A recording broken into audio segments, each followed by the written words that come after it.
everybody. Well, thank you very much. Well, welcome everybody this afternoon. I'd like to welcome all councillors, officers and members of the public viewing on YouTube for this meeting of the Corporate Policy Development and Scrutiny Panel. My name's Councillor Paul Myers and I'm chair of the panel. I'm now going to call out the names of the other members of the panel, and if I could please ask them to confirm that they're present. So, Councillor Dogood. Present. Councillor Elliott. Present. Councillor Hughes. Present. Councillor Hodge. Present. Councillor McPhee. Present. Councillor Furs. Present. Councillor Singleton. Present. And Councillor Warrington. Present. Could I congratulate us all? We've got a full house today, so well done. Also present are a number of officers who will be introduced as we make our way through the agenda today. So can I remind members and officers please to keep background noise to a minimum, to only speak one person at a time and not to speak over others. Please mute your microphones when not speaking and then unmute when I invite you to speak. If you could please indicate if you wish to speak by using the chat facility on Zoom by typing MIS, may I speak, and I'll call you to speak in turn. If I do happen to miss anybody, then I'm sure you can draw your attention to this, but I will do my very best to make sure everybody gets their turn to speak when they want to. So does anybody have any questions? No. Okay. So I'll now move to agenda item 2, which is apologies for absence and substitutions. On the basis that we are all here, Michaela, I assume that there are no apologies for absence or substitution. So we now move on to declarations of interest.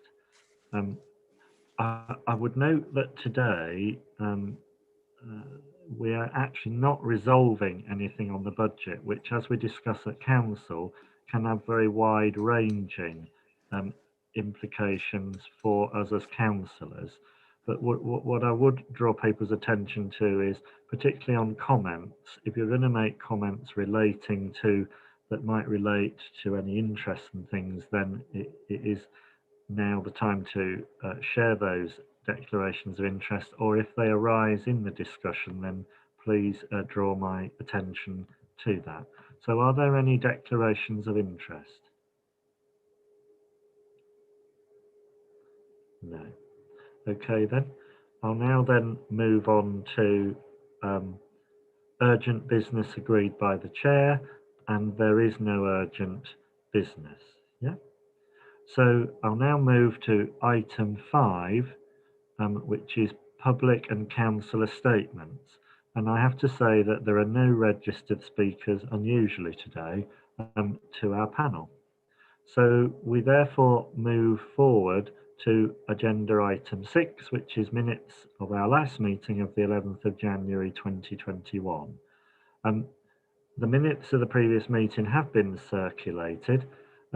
If anybody has any comments or questions for these minutes, if you could actually raise them now, otherwise I'll move to confirm that they're a correct record. Does anybody have any comments to make on the minutes? No?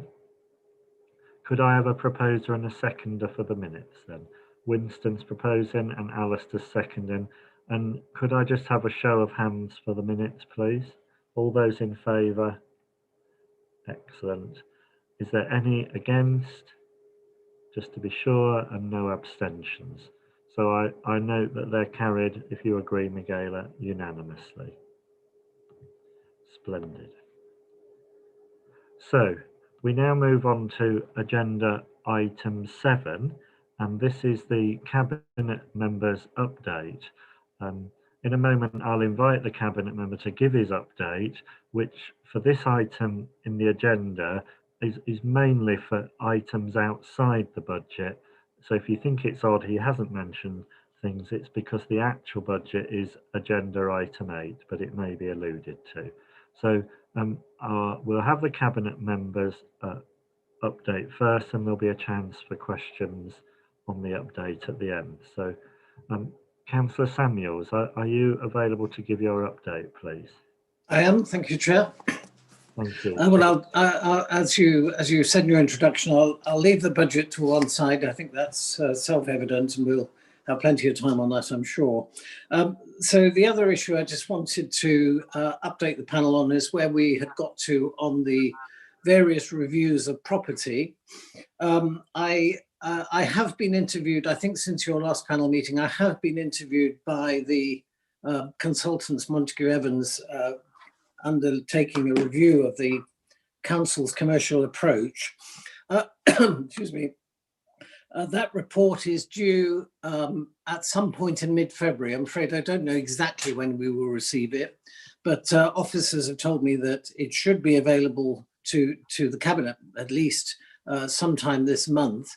I have no idea what's going to be in it at this stage, but you know, in line with the commitment I gave you, we will arrange for discussions with that when we have a draft that is suitable for discussion.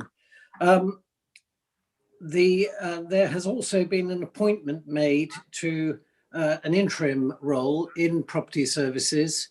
A gentleman called Alan McCarthy has been appointed for I think up to a year, and his role, and I think he's probably started today actually, his role is to very much look at the processes, the systems, the staffing, the general approach within property services, and that is consequent on the changes proposed by the chief executive to the senior management structure.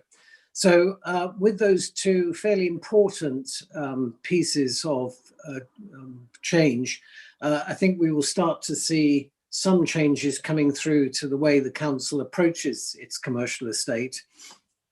And of course, linking across the budget, you will see that that is a significant issue within the budget and the budget setting for this year. And we can come back to that if you wish.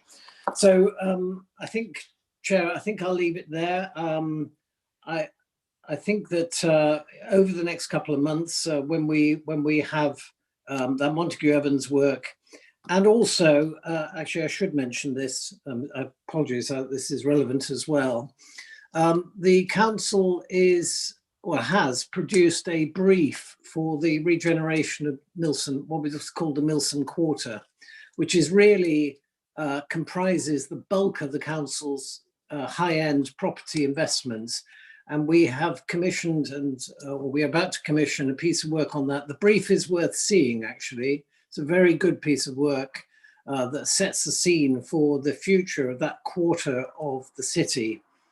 And what we're looking to do there is to receive some pretty specialist advice about how we proceed with improving the commercial offer available to prospective tenants in that area, how we can revitalize it. And of course, you'll all be aware that there are quite significant numbers of void properties now in that sector, in that area of the city. So that's an interesting piece of work, which I think we are expecting back in May. And the invitation to firms to tender for that work probably has been issued by now. I saw the brief at a meeting week before last. So although that's not strictly related to all of my portfolio, because it does cross over with Councillor Ball's, it's something I think of quite big interest, and it's an important piece of work, which incidentally is being funded by WECA. So we should be pleased about that. So Chair, I think I'll draw, as you've got a long agenda here and the budget is an important issue, I'll stop at that point. Happy to take questions. Okay, well, look, thank you very much for that, Councillor Samuel. I've got one person who'd like to speak so far, and that's Councillor Singleton. Thank you, Chair. That was actually left over from a previous meeting. I don't wish to speak now. Okay, are there any questions for Councillor Samuels, our cabinet member, on his update? No, I don't see any MIS and I don't see any hands. So it just remains to thank you, Richard, for your update, and then we can now move on to our main agenda item today, which is agenda item 8, which is the draft budget and council tax 21-22 and financial outlook. I'd also like to point out that the chairs of the other two scrutiny panels were invited along today, and I'm sure on behalf of the panel, everyone would like me to particularly acknowledge and welcome that Councillor Walker's come along. So thank you for coming today. It's nice that you could join us. So basically, we've been sent the draft minute of the budget discussions from Climate and Sustainability PDS panel and the Children's, Adults, Health and Wellbeing PDS panel. You'll have seen those in advance, and we can then take some of that thinking into this actual panel meeting, because I, based on our discussion, will be putting a report to Cabinet and Council.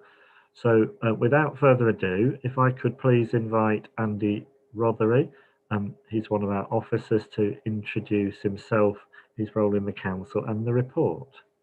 And we'll take questions, if that's okay, everybody, at the end. So Andrew. Thank you, Chair. So by way of introduction, I'm Andy Rothery, Director of Finance at the Council Section 151 Officer. So to start the report, Councillor Samuel will give an introduction and overview, and then I will talk through the detail of the draft budget proposal. Thank you, Chair. Are you happy for me to do that? Yeah. Yes, okay. Yes, I am. Yeah. Yes, thank you. So the first thing I want to say to the panel is this is not a normal budget, and of course it has not been a normal year in the past year, and nor will it be a normal year for the rest of this year. So the first message to the panel is, if you are looking for the sort of things that might or might not be a feature of a normal budget, you will not find it in this budget, because we are having to deal with a significant financial shock to the council's finances, and we expect that shock to continue into the next financial year, and in all probability into the financial year after that. So that is very much the kind of background context.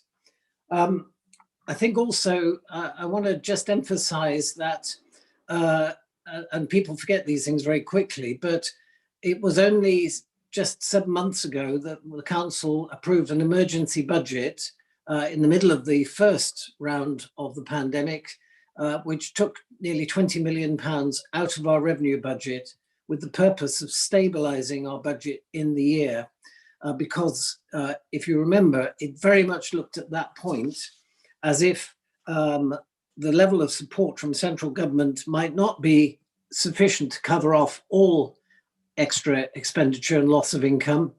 And I'm really pleased to say that that position did improve through the year, to the extent that we expect this year to balance the budget. There is a report on the Cabinet at its next meeting, and the current projection is, despite all the turbulence we have experienced this year, our administration hopes and intends to bring the budget in on balance. And what that means is no withdrawal from reserves. And obviously that's very important in terms of the budget we're about to look to, because if there had been the need to withdraw from reserves, of course it places further pressure on trying to balance the books in 21-2. So I wanted to say that first. The second thing I just want to record, and just in case I forget at some other point, is that the work that Andy and his team and other directors have done on putting this together has been extraordinary. We've had to more or less go from the financial recovery plan into budget preparation for this year, and everything has got fairly compressed as a result of that. And that's against a constantly changing background of central government grants and assistance and announcements, which it seems at times have almost come every week. So I did want to pay that credit to Andy and his team, done a fantastic job in getting something to us. The The aim next year has been to stabilise the council's finance, or begin the process of stabilising the council's finances. This cannot be done in one go. And what we are trying to do is to make sure that as many services and corporate priorities as possible can be continued forward into next year. We owe duty to the public to maintain good levels of service wherever we can. And as we've gone through the proposals for the savings we needed to make, we have been very mindful about not disturbing frontline services as far as we possibly can. It's probably worth saying, before we go into a bit more detail, and Andy will cover a lot of the detail, is that the actual savings target the council is faced with in 21-2 is just short of 20 million.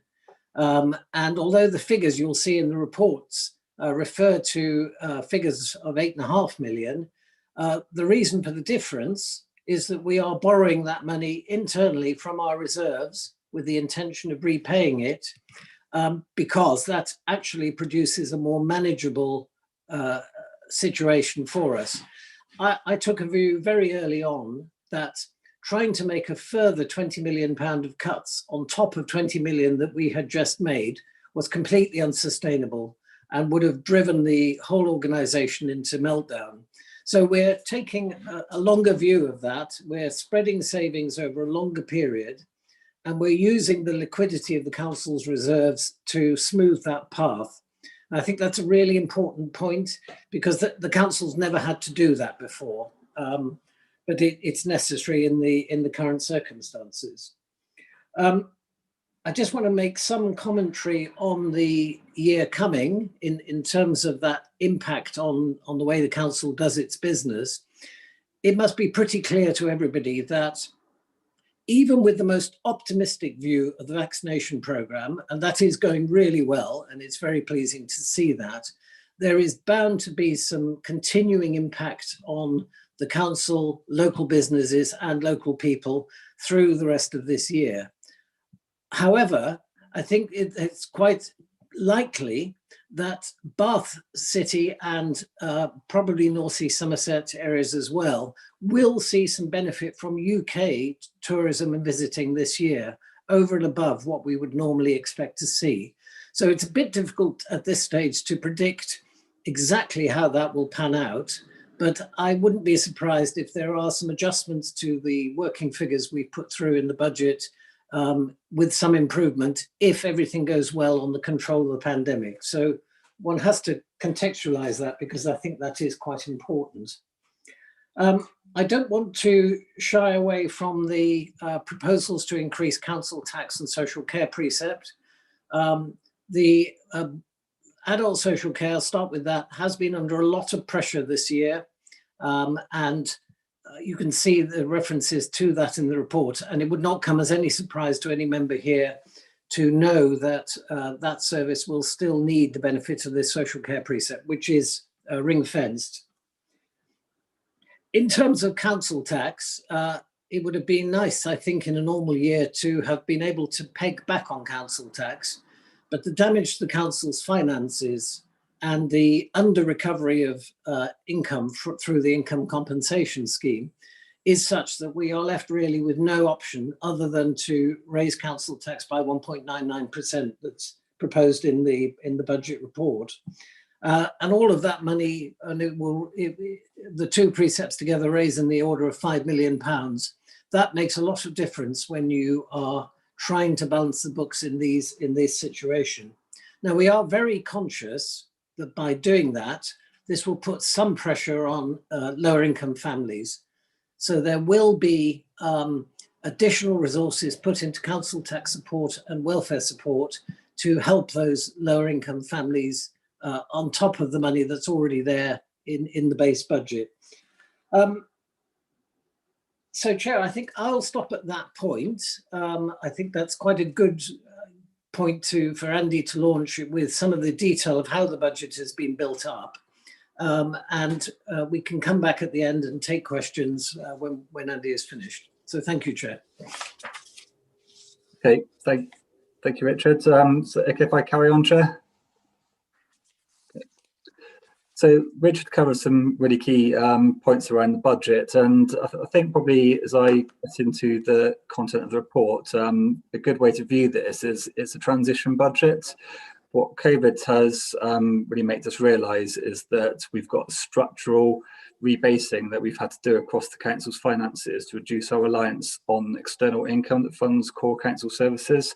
And that's something, as I go through some of the detail of the paper, you'll see how we've approached that to enable a balanced budget for 21-22, and also trying to minimise our reliance on government grants. So we are addressing income budgets to reduce that reliance on external income on a recurrent basis. Probably just to kick off the paper is the detail is in Annex 1 to 4 in terms of the savings proposals, growth, emerging capital items, and inequalities impact assessments. These are a snapshot of a wider set of appendixes that will be going in the full budget reports that will be getting published shortly to Cabinet and then on to full council. But they are the really sort of the key ones that I wanted to make sure the corporate PDS had in advance.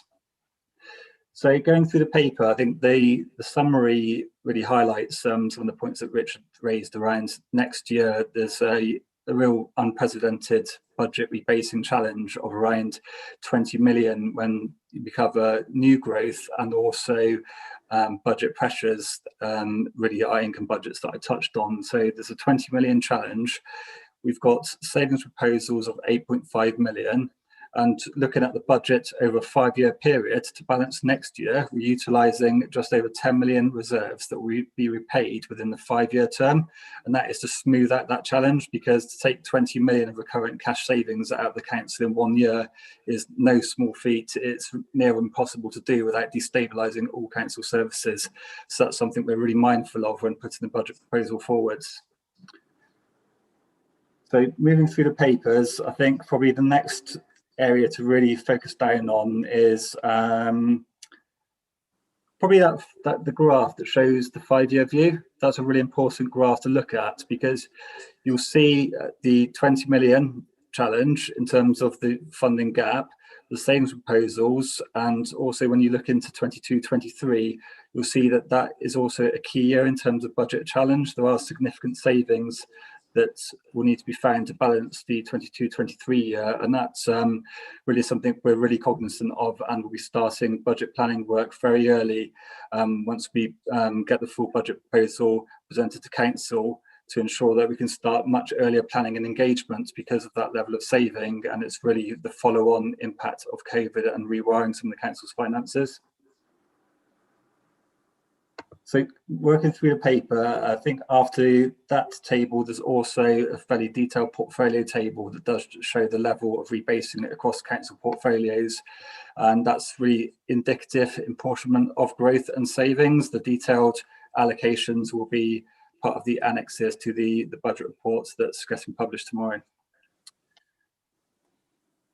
think as you work your way through the paper, just going into more detail, you'll see the section on budget rebasing and pressures.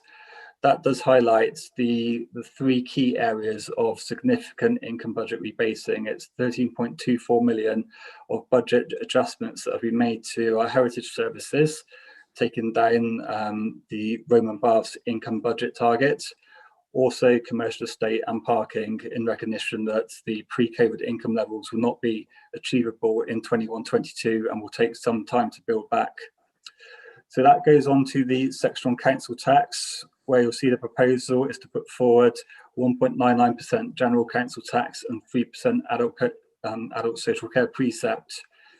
Also, there's a very useful graph in there that does show where we benchmark in comparison to neighbouring unitary authorities that show our Band D level with a 3rd lowest when we look at South West authorities in terms of our council tax base. So in recognition of the council tax increases, one thing that we have put forward as a new item in the budget is an additional £400,000 into the welfare support budget. That's really in recognition that there will be potentially more call on the council tax support scheme, but in addition to the council tax support scheme, there may be people facing hardship who need to access our wider welfare support. So it was really important to have resilience in that budget so support can be made available for those who need it. So going on to, I think, page 22 of the pack, there's also a summary that highlights that the budget reports will be also including the detailed proposal on the Community Contribution Fund. This is what's already been heavily supported by this panel in preparation of getting the Community Contribution Fund implemented from April and being through full council. So there's more detail been included in the report about that proposal and how it will work in practice.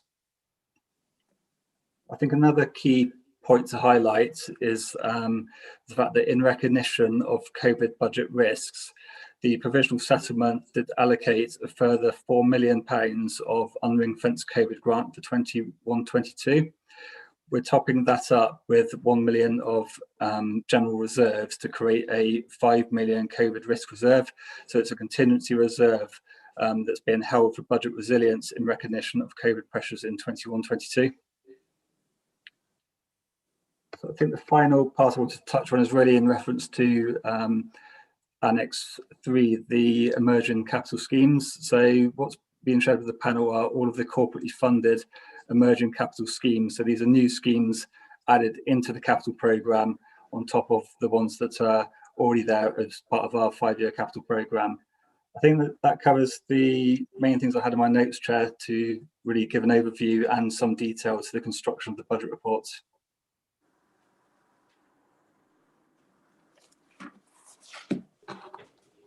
Splendid. Thank you very much for that.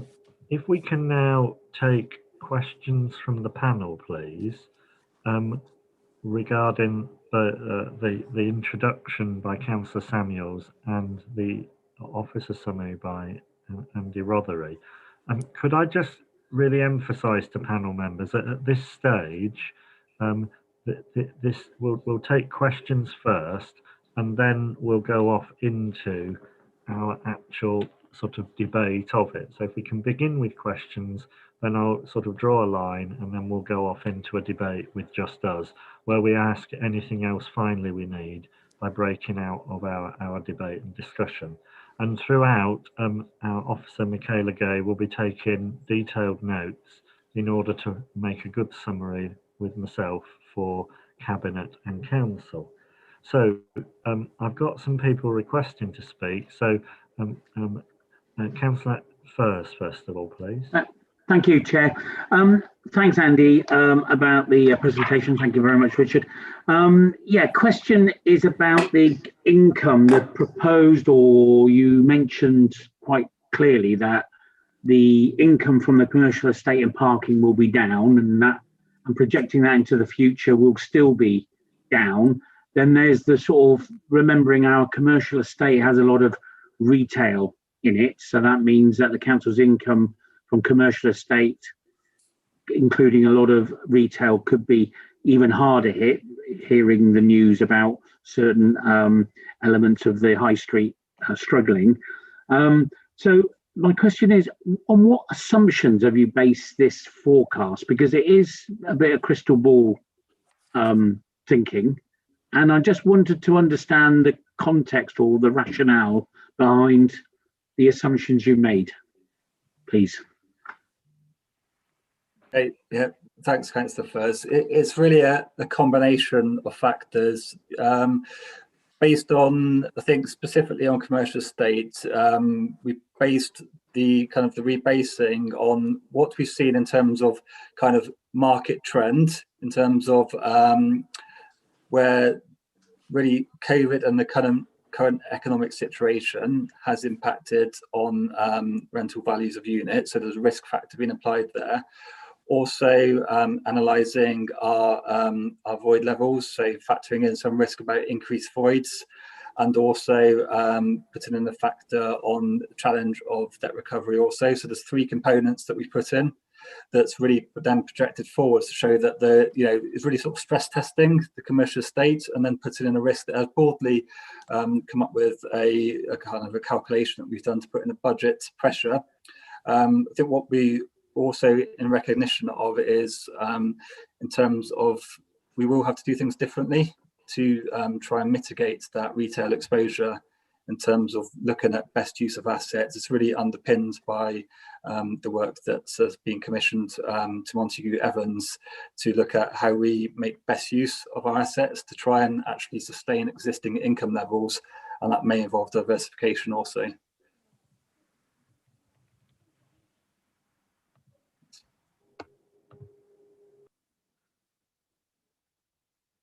So, Andrew, is that are you happy with that? Can we move on then to the next question, which is Councillor Elliott, please?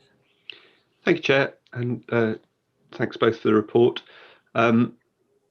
Just a question on the chart which shows where we sit in council tax charges relevant to other local authorities around us.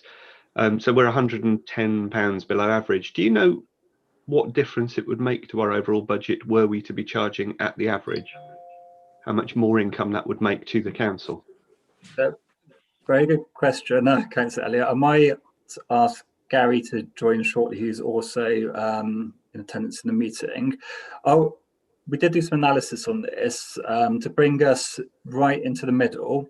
It would involve a fairly significant council tax increase, I think around 11%. What that would generate on a recurrent basis is probably around 6 or 7 million recurrently into the council's base, but it would involve a significant increase to council tax to bring us back into the sort of the middle of the graph around Band D. Thank you. Okay, Councillor Warrington. Can I just point out, I think that over 2%, we have to go for referendum, don't we, on council tax? So actually, if we went up to 11%, then we would have to go to referendum. So I think that might be aware of that. I Yeah. was just interested in what the figure was.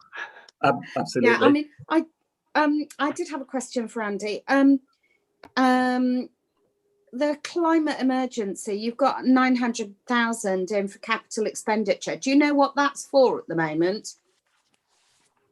So it's really a little bit of future proofing, Karen. So there's 150 put in as corporately supported for really carrying out feasibility work to start looking at how the climate emergency priority of the council can be taken forward and really tested on different business opportunities. There's some consultants who have been advising the council at the moment, looking at alternative areas of investment, and then the further capital sum is to really access on a business case basis. So there's a combination of almost seed funding to take forward investment proposals, and then at a more of a business case level, looking at alternative investment that could include retrofitting council assets for with solar panels, or looking at some more succinct investment that is really looking at alternative energy. But it's really early days. That's why there's the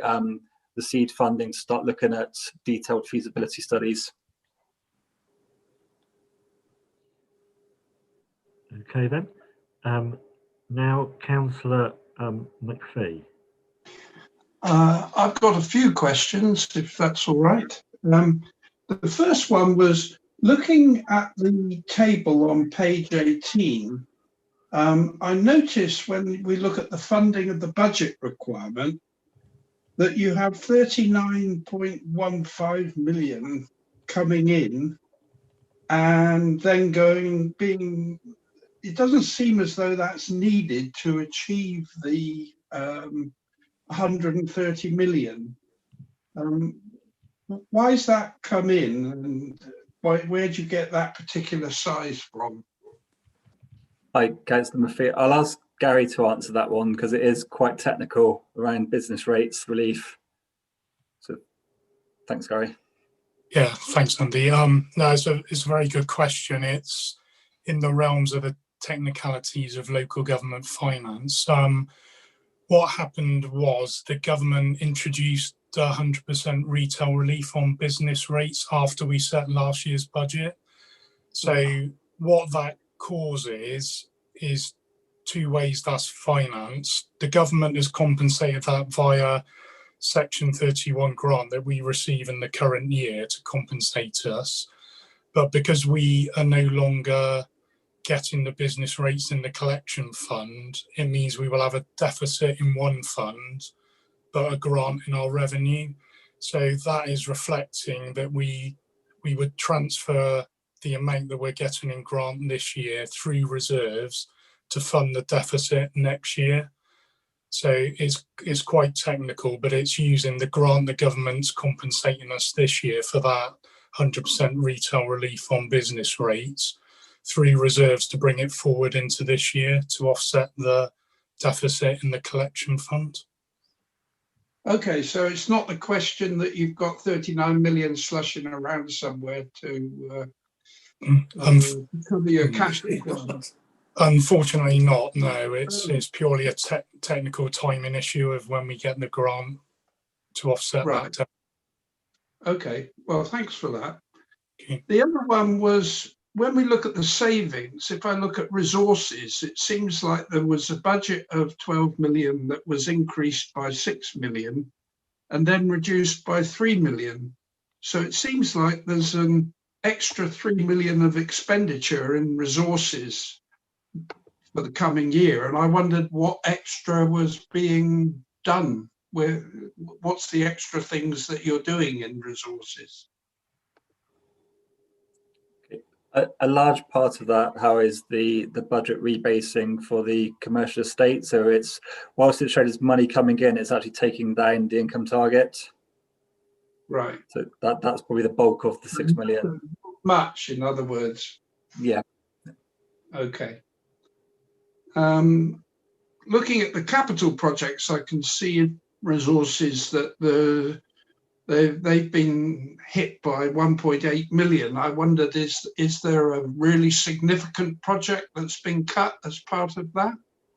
It's a combination, really. It is across the whole capital programme. So it's re-looking at the delivery timetable across some of the main council schemes and ones that have borrowing taken out by the council. There are a few bigger schemes where some of the delivery timetable has been readjusted and slipped by a couple of years. One of them is Bartkeys North.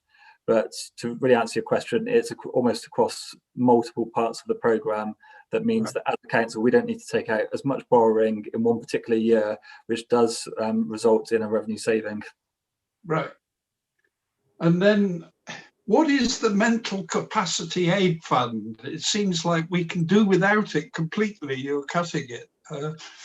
Well, this is an interesting one. It is something that we put into the budget as a contingency. So it's held in resources as a corporate contingency fund in 2021, pending a legislation change around Mental Capacity Act, deprivation of liberty assessments.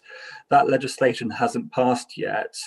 And it is something that I understand, when and if it does pass, is something that should attract new burdens funding.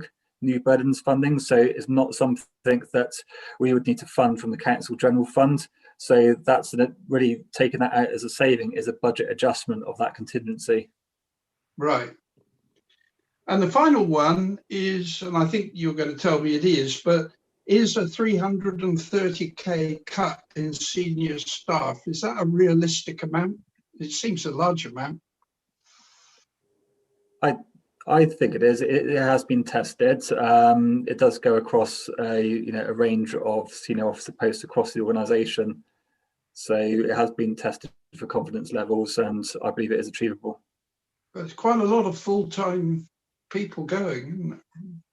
If I could just come in here, the bulk of that money has already been saved because the chief executive has decided not to refill the 2 corporate director posts which fell vacant in 2021, and with on costs, those don't come quite up to 300,000, I think, but they go a long way towards it.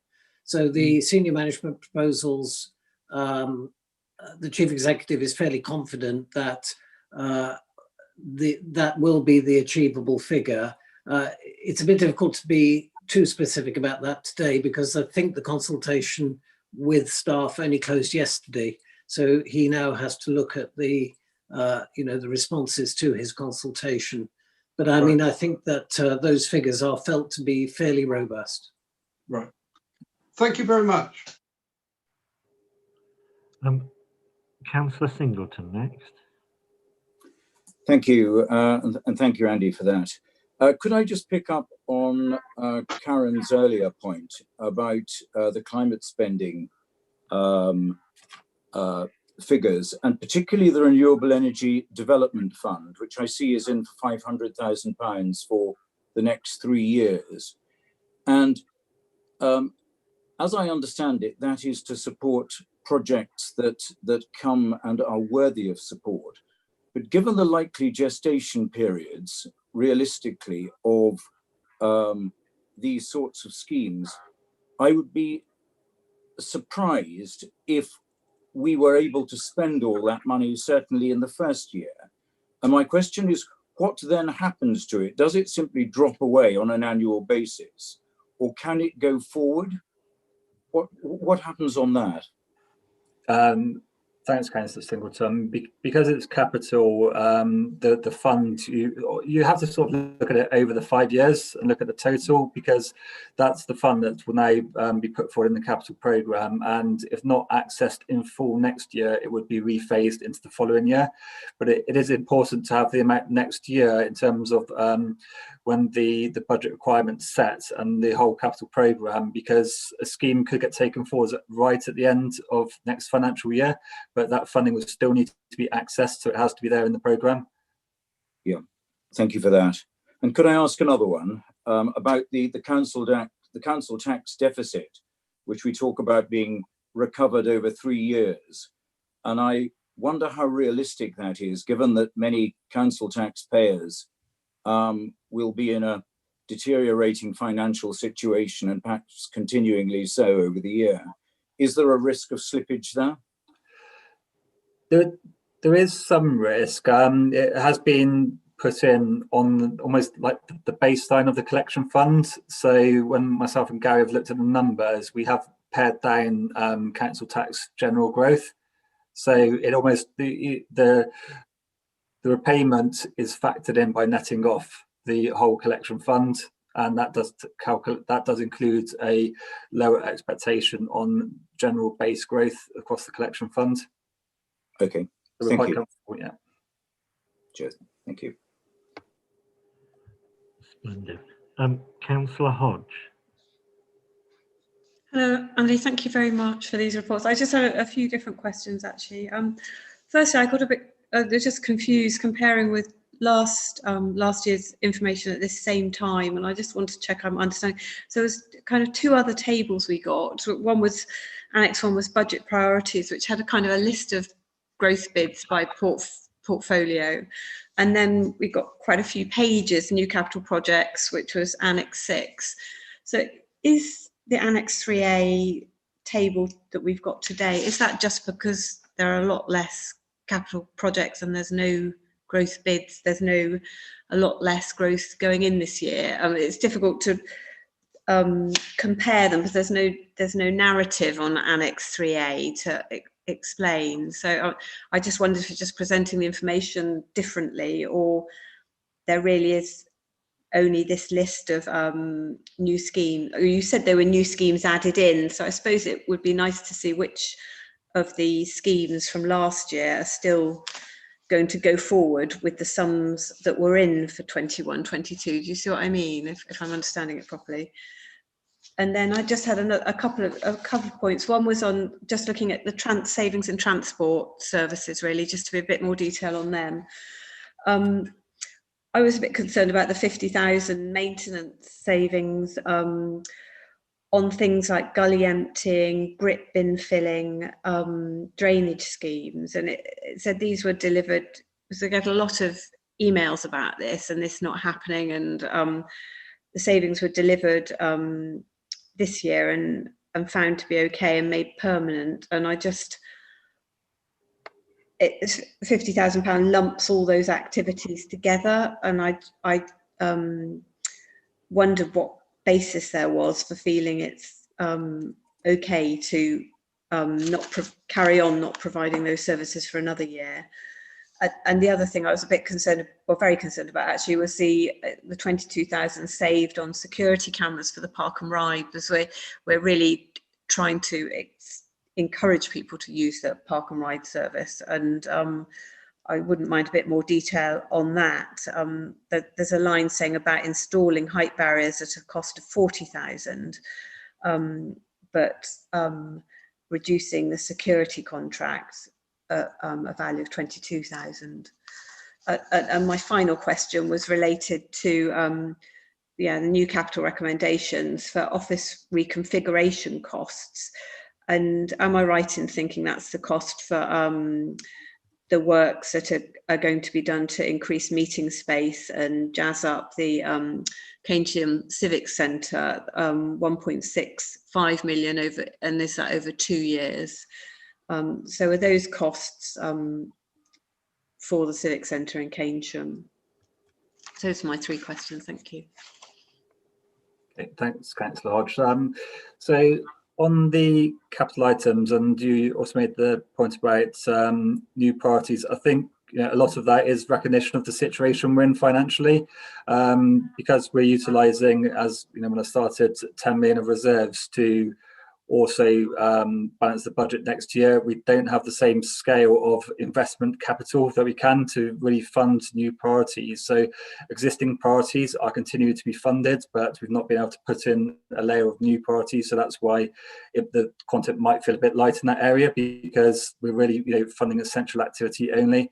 And that does also go for capital. So the annex is new corporately funded capital schemes. There will be more detail in the full Cabinet and Council budget pack that covers all of the corporately funded capital and some new emerging schemes that are grant funded also. But hopefully that answers that one. It's really the situation we're in financially, which is why some elements feel pared back. On the transport savings around maintenance and also park and rides, rather than answer now, because I think you probably need quite a detailed response on those proposals, could I take those ones away and we'll get the information back for you from the lead officer? And also, so the investment on office reconfiguration, that is a provisional sum that will be linked to business case sign-off, but it is largely around the reimagining and repurposing of the civic centre to make best use of that location, to really have optimal configuration, to realise efficiencies in other council buildings, but really make better use of the space. So that will involve expending capital to ensure that building is maximised. Thank you, Andy. Are you happy that's everything answered then, Lucy? Yeah. Yes, I am. Thank you very much. Splendid. Councillor Dogood. Thank you, Chair. Yes, thank you very much, Andy and Gary and the team for everything you've put together. Just looking, and I'm also aware that the other scrutiny panels have asked some detailed questions, so we're not trying to duplicate what they've done in this session. The 3 that come to my mind, one is there's a lot of concentration on reduction here and savings. Are you satisfied that as an organisation we're looking at how we can look at new income streams, but also increase income streams out of what we do at the moment? So that's one general question. Secondly, in terms of the mix of tourism, that's a devil of a finger in the air job, but I think it's quite significant on our breakdown of I think we were up to 6.25 million visitors, and the percentage of those that were staying overnight and there were day visitors, and what were overseas and what were British visitors, and that's a quite careful consideration on the mix, which extrapolates into a whole lot of different revenue streams, parking and being an obvious one. And I just wondered what assumption you had made on that, or if you could share that with us. And I think the other observation is it would be good for this panel to look at the risk register, because in Richard's opening remarks and yours about the structural rebasing, that by implication means that, I mean, nobody this time last year was looking at a global pandemic in terms of the risk register. So this structural rebasing, I think it would be handy if not to duplicate what the audit committee do, because I know they look at the process once a year. I think it'd be handy for us to look at that just alongside the budget and some of the assumptions you're making.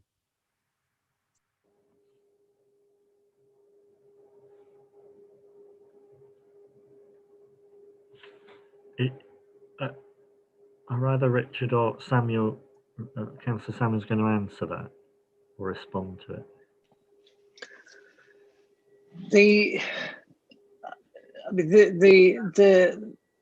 It is very difficult to precisely predict what will happen and how quickly it will happen in the commercial estate income. And the reason for that is, I think Andy kind of covered some of that, but I think the problem is that at any particular point in time, we are either at the beginning, the middle, or the end of a lease with our tenants in any normal time. And in the past, without the pandemic swirling around, we would have entered into negotiations with with prospective new tenants or tenants who wish to remain with us, and the rentals would be based on what was happening in the market, very, very much so. Clearly, that's completely gone out the window now for the moment, because many businesses are struggling. Retail businesses, by the time the current lockdown is over, will have been put out of business for 6 months in the last year with the various lockdowns that we've had. And so, of course, it's had devastating impact on their ability to pay. And to some extent, we're not really going to know for certain how this plays out, because at the moment, the Chancellor has not offered any further relief from business rates past the 31st of March, nor has he agreed to extend the furlough scheme past the 31st of March. So this is a bit of a cliff edge for businesses that is coming. And many businesses over the last year we've found have not been able to continue trading in that environment. And many others are hanging on, hoping that they can return to more favourable conditions. And that in turn feeds through to the council's ability to negotiate rents for the future with any great certainty. And I think that's the difficulty of trying to anticipate this. The issue about risk is, given that that volatility very likely will be there for anything between 2 and 5 years, how can we de-risk our budget in terms of dealing with that reality? And that's the thing we're struggling with. And to some extent, the council does not hold all the cards here. The external factors, particularly the ability of businesses, retail businesses that we are landlord for, to trade, is not really in our gift, because the general conditions are set by government policy on dealing with the pandemic, and quite rightly so. So I think it is a bit difficult. I think we will be a lot clearer later this year how this is working through. And of course, at the moment, we're in a very artificial environment, because we cannot evict tenants who are unable to pay, because that's been suspended by coronavirus legislation. And nor would we necessarily want to.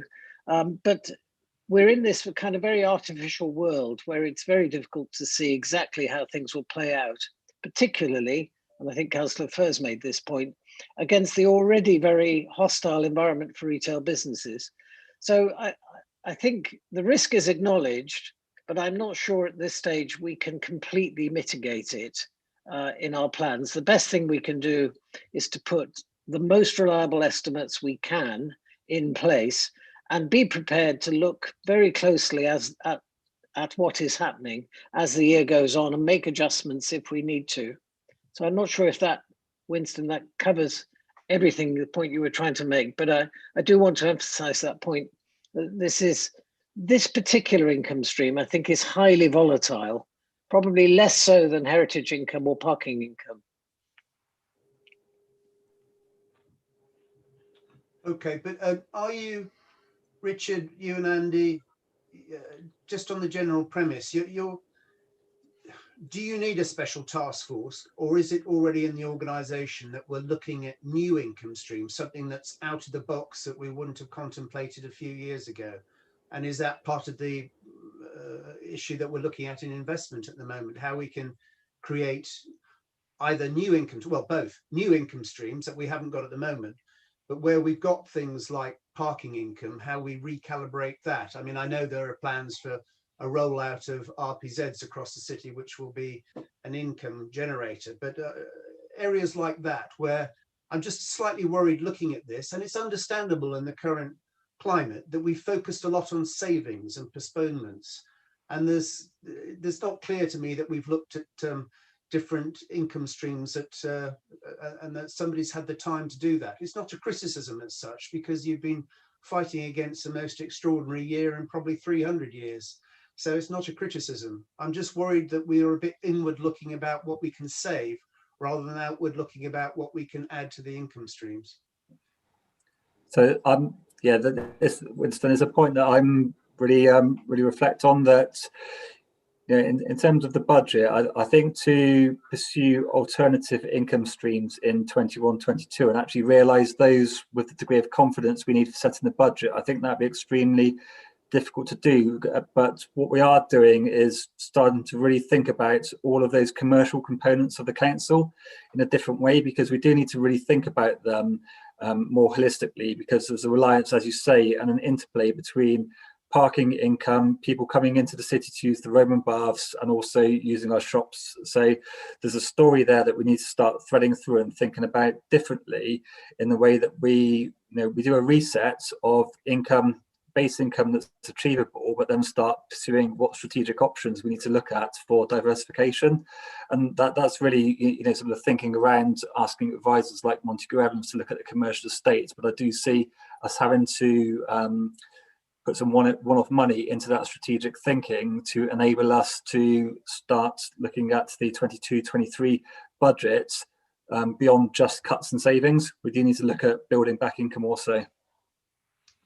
Okay, thank you. Okay, Councillor Elliott. Thank you, Chair. Just a couple of questions on the savings in the children's and adult services area.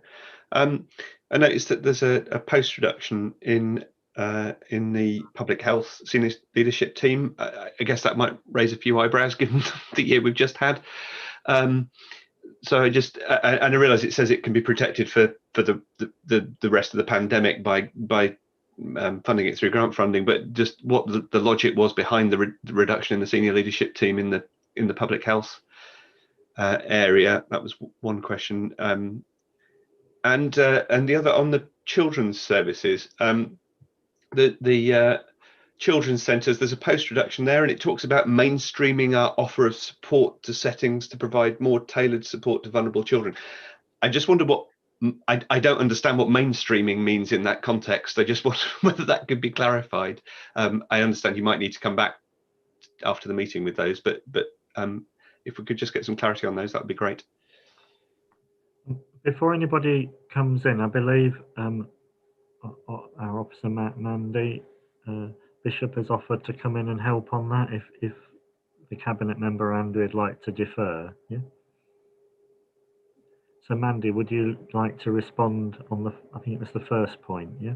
Probably do both actually, Councillor Myers. And the first one, the public health post, the reduction has been planned, I think, for some time, and as you quite rightly point out, that it's not the time to be taking funding out of public health at the moment. So the decision has been made that will be grant funded for the year, and we will obviously review that as we progress through this next year to determine whether that is feasible beyond that point. So I think that one's quite straightforward, but it has been in the budget for a little while. With regard to the children's centre, they've had a post that has been vacant for some time, and they've been delivering the service in a different way. So my understanding is that you can continue to deliver the services, but by delivering it through a different route with different staff groups as well.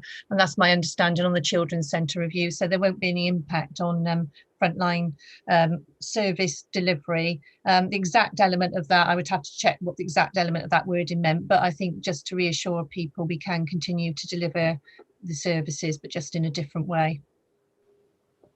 Okay, thanks. I mean, I guess just to come back on that, I understand that the public health SLT, you know, that you're not proposing to remove the post whilst the pandemic's on, but I guess given the experience we've all had during the pandemic and the importance of public health services, is there going to be and given that proposal was made way before the pandemic, is anybody going to look at that and reconsider whether it's still a sensible thing to do? I guess is the question I'm asking.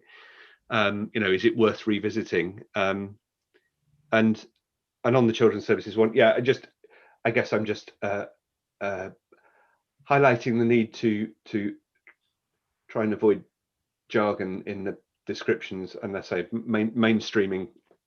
I'm not quite sure what it means. Okay, thank you, Councillor Elliott. I take your point on both of those. Okay, so I believe I'm next. I didn't. It's partly a question for myself, but it was also, I just wondered if you could expand, please, Andrew, on the borrowing from reserves, because I sort of looked at the graph and of income above, like on page 15 or 16, you pointed out, and that sort of has pivot points and chunks of red below the line, which I took as the deficit or something that has to be filled if we don't make it from other income or council tax rise. And then I looked on page 18 and I was trying to work out then, so it's 7.24 has been borrowed this next year, 3.43 the year after, 0.43 the year after, and I kept adding that up at home and that came to 11.3, but then we're going to pay back, is that right? In 24, 25, 7, and 25, 26, 6, which makes 12.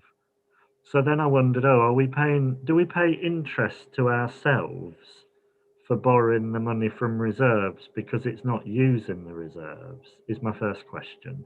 But then I've got another. So could you answer that?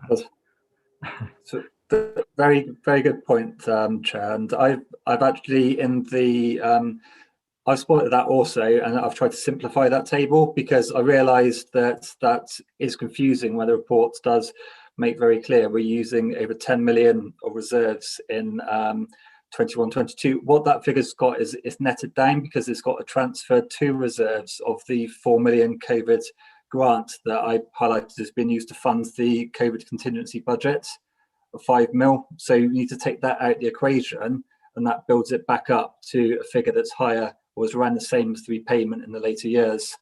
So it's a presentational change. I've split the two lines out now to make it simpler, so money being taken from reserves and being put back into reserves as on separate lines. So whatever that meant, and I'm not sure I need to know, how much money is coming out per year then for plug-in the gap? How much are we borrowing from ourselves and actually in reserve terms?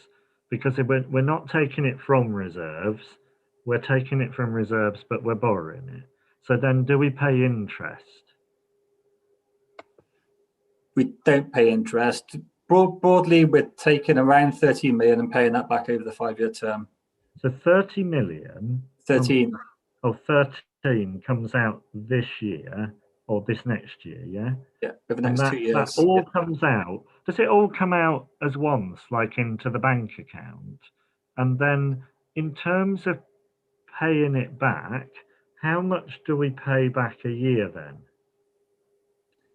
So the next 5 years. And do we pay monthly like our mortgage, or do we do it at the year end, or when do we pay it back to ourselves? We're kind of taking a cash out in a single go. So over 2 years, I'll try and keep it as simple as possible to explain the revenue treatment. So our business rates adjustments in there, but we're taking 10 million of revenue reserves out over 21, 22 and 22, 23. So that amount's taken out or used to fund all of our council operating costs in one single go. And then in a later year, it's been repaid in full in one single go, because our income outside of reserves is sufficient to fund our operating costs and repay those reserves. I don't think I'm ever going to understand this then. You're going to take out 10 million a year, even though that adds up to 20 million, but you're only borrowing 13. It's one-off. So across the board, we're taking 13 million out in years 1 and 2 and paying it back in years 4 and 5. So you right, okay. Does it say that anywhere then, in this report or anywhere in the budget? Does it actually show like the money going out and then coming back? And when do you pay it back? Do you pay it back on the 31st of March at the end of the year, or when do you actually pay it back?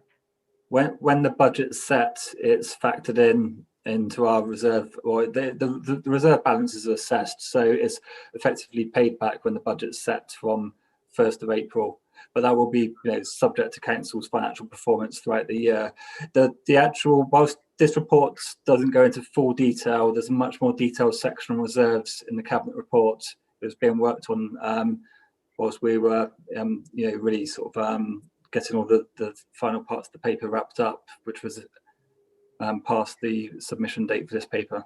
So just to clarify my understanding then, £10 million comes out in April 2021, and it's paid back in 2 tranches when the budgets are redone for 24-25 and 25-26.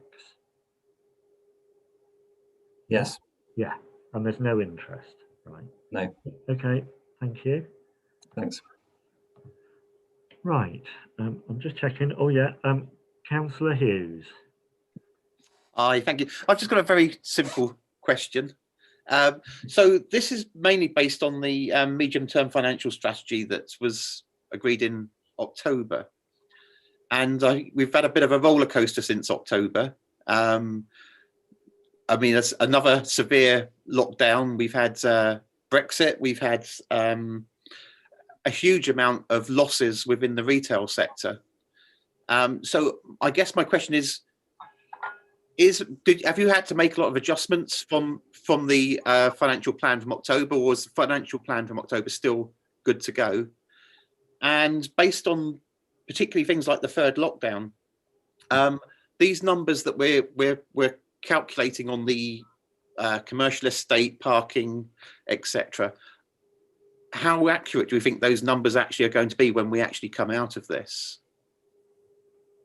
So thanks, Councillor Hughes. Yeah, a lot has happened since our medium-term financial strategy was reflected in terms of lockdowns, further tiering, and also getting the provisional settlement from government. So all of our numbers have been completely refreshed. In terms of the income projections, they have taken into account the current situation where we've gone back into a lockdown. They've also taken into account what the provisional settlement announced was a 1st quarter extension of the sales fees and charges income reimbursement also. So there's been a pretty fundamental rebasing of the numbers that have now fed into the budget proposal.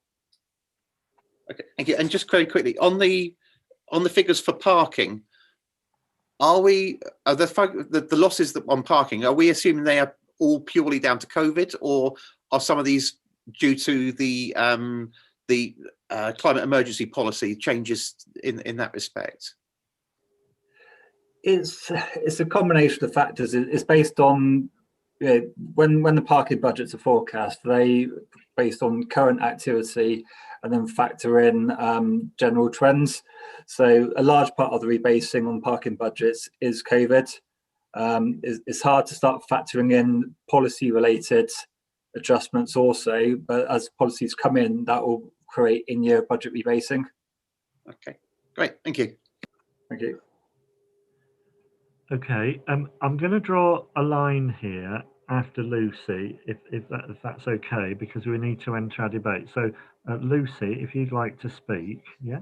Hi Andy, sorry, I just thought I'd ask some more while you were here. Just a couple of other things I'd noticed, but I wasn't sure whether to ask that. You know, the corporate estate plan maintenance, I'm not sure whether someone's asked this already, but when we had our first version of this table, it was going to be about 10.6 million over 5 years, and then the latest version is up to 13.6 million. Was there a particular reason why that was relooked at? And the other, just the highways maintenance program has got a half 500,000 in this year over the WECA grant. Is that what you would normally expect, or is that a lot less or more? Just those two questions. Okay, thanks, Councillor Hodge. Can I take away the corporate maintenance one, because I'd have to drill into a few numbers to answer that one fully. The highways maintenance is linked to a asset-based assessment that Mandy Bishop and colleagues in highways did for setting the budget. There's a mix in terms of the corporate top-up, because there's also DFT pothole money that's been incorporated into the financing. So it's an assessment on what's the corporate ask on top of Department for Transport funding, and that's how we've calculated the 500.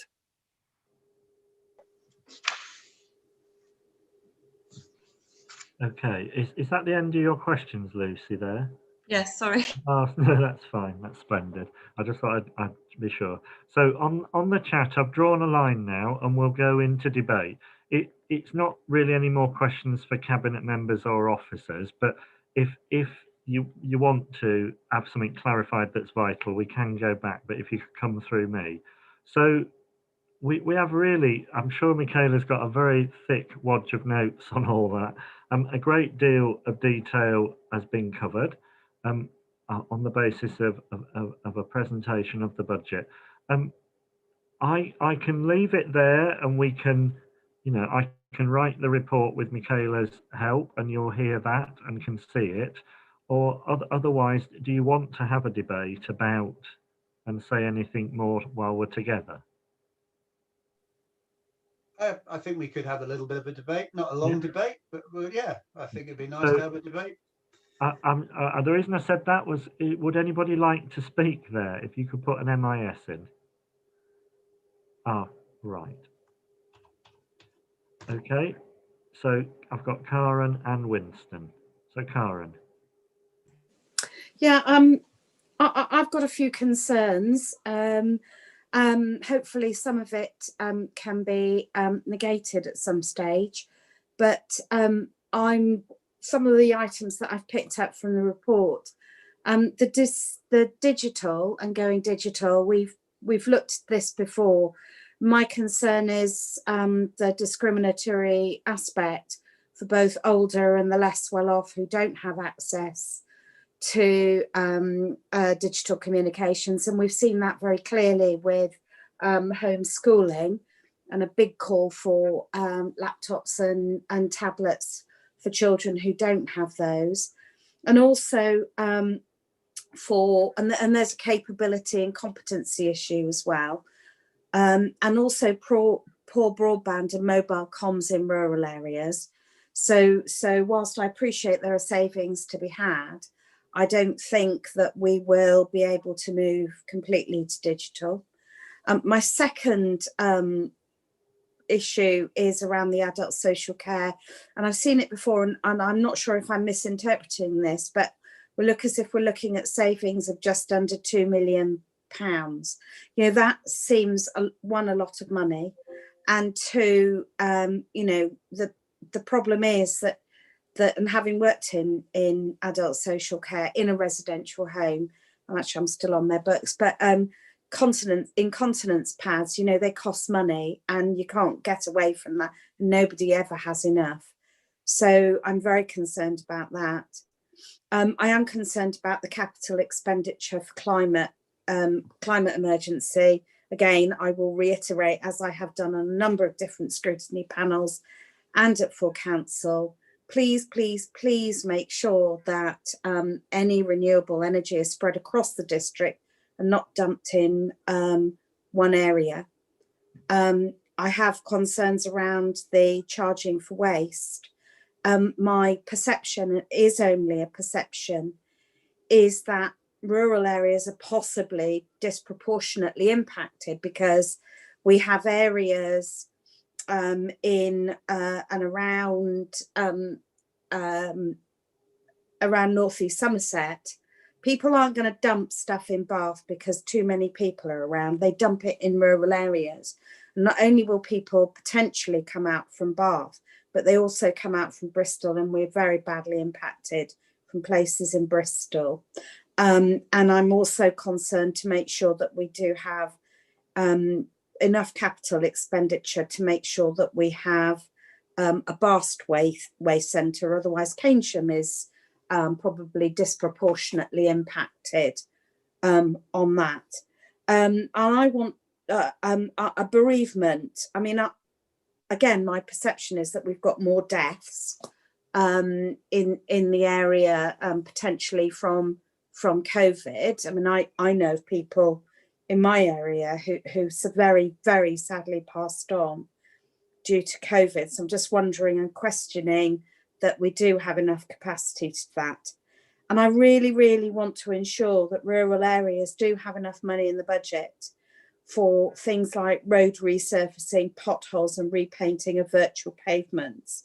My concern is that a lot of what I see in the budget is very Bath centric, and I'm really concerned that that money isn't spread over. And if you look at things like low traffic neighbourhoods, potentially there's quite a lot of money in the budget for that. But there's going to be a small number of residents in the city that will actually benefit from that, and not necessarily other areas, including rural areas. Thank you, Chair. Thank you. Okay, Councillor Dogood.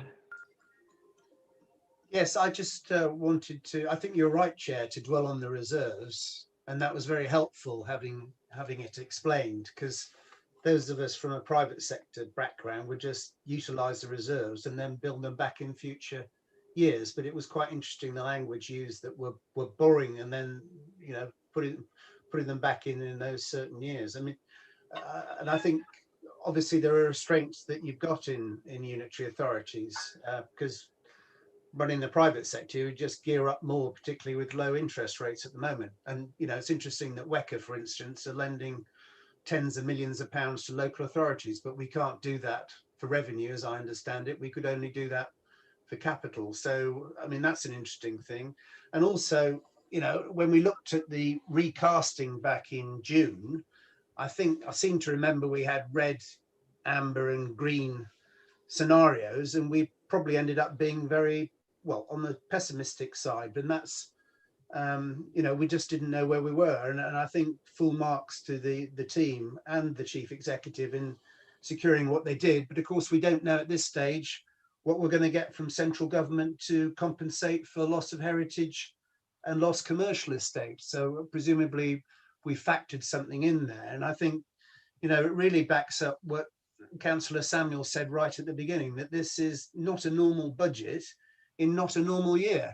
There's never been so many variables and so many not knowing what's going to happen. We've got insatiable demand from our residents. We know that side, but we don't know the income side because there are so many imponderables, both from central government, but also the tourist economy. So I think it's a particularly difficult year. And I just reiterate, I think we really do need to work with the senior officers in looking at that risk register and understanding it, because the drivers have changed, and there really is a need for structural rebasing, which was the phrase used. So I think it's an extremely difficult year, and they've done the best they can in this, but there is still a lot of imponderables. Okay, thank you, Councillor McPhee.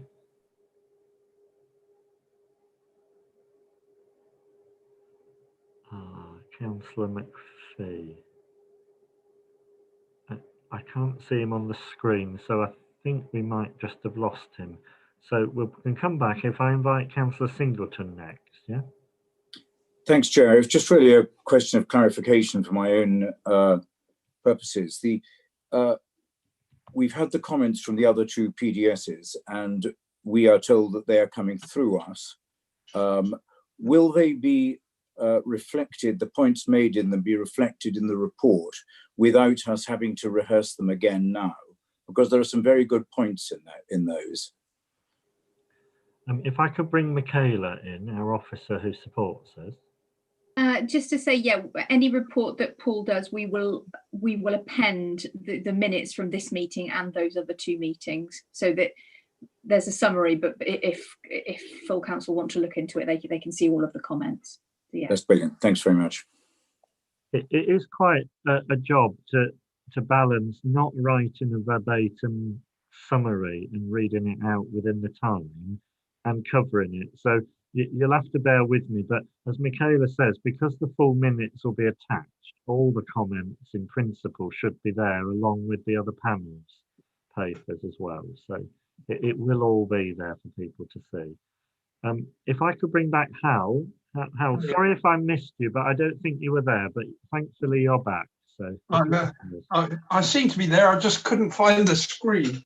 My first comment is that being on the WECA scrutiny panel, listening to that, we're getting a lot more positive, and I'm sure Winston would agree with this, we're getting a lot more positive messages from WECA about grants won and other opportunities. And I think, that contrasts with this afternoon and the cuts.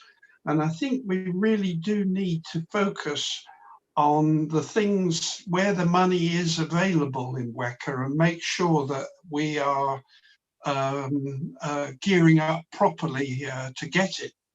I attended a meeting in which the mayor of Bristol was scrutinised, and he was clearly not happy, and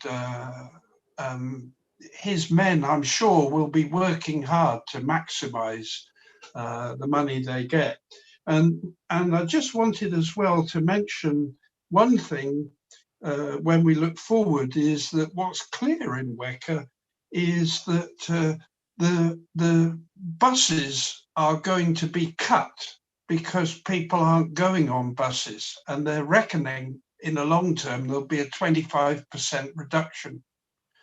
And they're pretty clear that there may be some intervening money from government, but in the long run it's going to come round to us, the local authorities. And so there's another dark thing up ahead.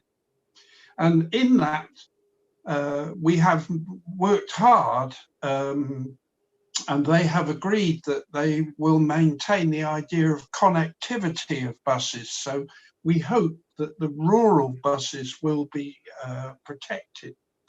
But I did want to support what Karen was saying, in that I do feel that for the next 2 years, we do need to see more money going into North East Somerset. And it's very clear when you look at the funding and the capital for the enterprise zone, there's absolutely zero going into the enterprise zone at Midsummer Norton. And surely this is not sustainable for the rest of the period. Very good. On that basis, I think Al is our last speaker. So really, I think because we don't resolve to actually do anything, we've got all those notes. I'll put together the report and just thank you for everybody for all the input. Our panel visitors, Karen Walker had to go, unfortunately, to another meeting, but I'll make a point of contacting her and thanking her for coming along, because we do appreciate the other panel chairs coming to our meeting. I've let this go on a while because obviously it's a huge subject and absolutely vital to our role of scrutiny of the annual budget. But at this point then, I propose, if everybody's happy, that we move on in our agenda to item 9, which is a briefing on the governance structure for local authority companies. I've put this on because when we looked at the ADL and ACL accounts at our last meeting, there was some query coming up about the structure, and I think we said then it would be really good if we could actually have a short presentation on this. I've said to Michael we didn't want a long written report, so if anybody's first question is why isn't there a detailed report, it's because I think it would be most useful if Michael could take us through on, I think, one slide, or not many anyway. And I would encourage panel members to really feel you can ask that question that you might feel is stupid or you should know the answer for, because that's the aim of this actual session, is to, in our agenda, is to actually get those questions out. Because I promise you, whenever I've had a question which I've maybe been a bit embarrassed to ask, nearly everybody in the room's thinking the same question too. So on that basis, if I could hand over to Michael Hewitt. Yes. Good evening, Chair. And for your presentation, is Michaela okay to actually put it on screen when you're ready? Yeah. I think Michaela's going to allow me to take control of the screen. Splendid. Splendid stuff. Splendid. I only said that because I know sometimes there can be a slight pause while we work that out. So the floor is yours.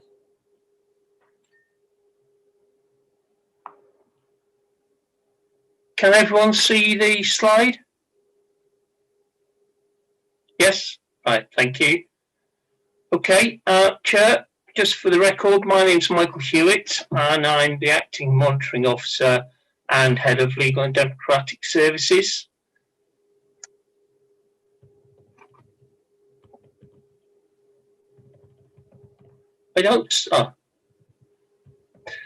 Okay, I just want to concentrate on this slide because I think it's helpful to set out the interaction between the different functions in the council. Can everyone see that slide? Yep, thank you. What it does is it divides through the centre horizontally, and above it are the strategic decisions taken within the council, and below it are the operational decisions taken either within the council or within the companies. And in addition, you could probably see that they're in three columns. One's advisory, one's decision making, and the third is scrutiny. So, Michael, sorry to interrupt. Are you able to use your cursor to point? Okay, can you see, can you follow the cursor? Yeah, that'd be really handy if you pointed, like you had your hand or a pen. Okay, right. I just want to flag up that this was the slide when the protocol was introduced, and there have been some changes, and I just want to highlight those changes and explain the reasons for them. So in the centre here, you will see that Baines has a holding company, and below that holding company here, you will see the various companies that the council is 100% shareholder for. So ADL and ACL, and BTP, which was called Visit Bath, but is recently being transferred over to Visit West, a new company through the 4 unitary authorities that used to be Avon for destination management services. So in effect, at the present time, the only subsidiaries are ADL, and ACL is a subsidiary of ADL. So rather than have a holding company, which was quite resource intensive, a decision was taken to do away with the holding company on a temporary basis, and that direct relationship is between ADL and the shareholder at the present time. So the holding company doesn't exist. The benefits of the holding company were really tax and I suppose you call it how you badge and promote the companies in a consistent manner. And because we only have the one company and its subsidiary, the intention is not to have the holding company until we've got other companies that could sit under that structure. So just explain the position then. ADL is answerable to the shareholder representative, who is the leader of the council, and the relationship between ADL and the shareholder is governed by the Articles of Association of the company, and a shareholder agreement, which is a contractual agreement between the ADL or the company and the shareholder. Now, you'll see that the leader is the shareholder representative, but actually the shareholder representative is advised by the shareholder group, and that shareholder group originally formed just informal cabinet, but there's been a change also in relation to this, because the group leaders who were separately consulted have become part of the shareholder group. Now, there's two reasons for that. One is that they get information in real time, so they're not getting it after a decision has been taken, but also because the current administration wanted to ensure that there was a continuity of understanding, so that if there were ever a change in administration, the new administration would understand what had gone on within the companies. So at the present time, this group has been suspended and this holding company has been suspended. But once we get more companies in the future, if that happens, then this will be reinstated. And I think this is unlikely to return because the group leaders will get information as part of the shareholder group. So just to explain the purpose of the shareholder group, when the shareholder has to make a decision, that is an executive decision, and it's either at cabinet level or at the single member decision level, which is the leader. And those decisions are informed by the shareholder group. So the information which the decision maker has to take is available to the shareholder group, and they will make recommendations to the leader, and the leader will then either accept that or reject it, but at least there's an opportunity for others to contribute towards that decision making. So I've dealt with this, and this together with this, and talked about the agreement between the company and the shareholder. I'm going to talk about now the scrutiny aspects, because obviously we don't have a holding company that has an annual report of group accounts, but what we do have is ADL provides an annual report, and that goes to council, but it also goes and reports 6 monthly to resources, which I think is now called corporate PDS. And it also feeds into the audit committee, and the council's audit committee has to advise the council on audit matters.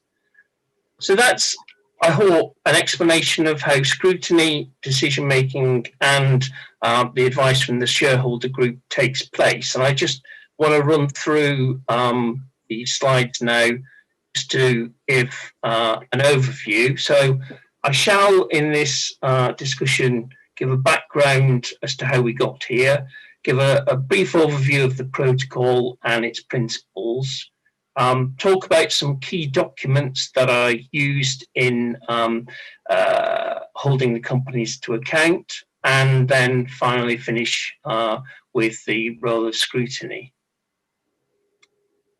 Okay. So the background to this is that the companies existed before the governance structure was put into place. So we've had to retrofit the governance to the existing companies. And to do that, we used a protocol from the lawyers in local government. They had a template protocol, and we applied that protocol, and Ernst & Young did a corporate structure review in August 2017 and commented upon that governance structure. We've also taken the protocol to council in September 2017, and they have also commented on that protocol. Sorry. So the recommendations from Ernst & Young were to have a clear definition of the roles of councillors and officers, and to avoid conflicts of interest. And there they were principally concerned with the fact that at that time some of the board members were also cabinet members, which created a conflict when the company made requests of cabinet, especially in respect to shareholder decisions. And Ernst & Young were also concerned that there was sufficient independent board members with specialist skills and knowledge to sit on the boards of companies and advise those companies.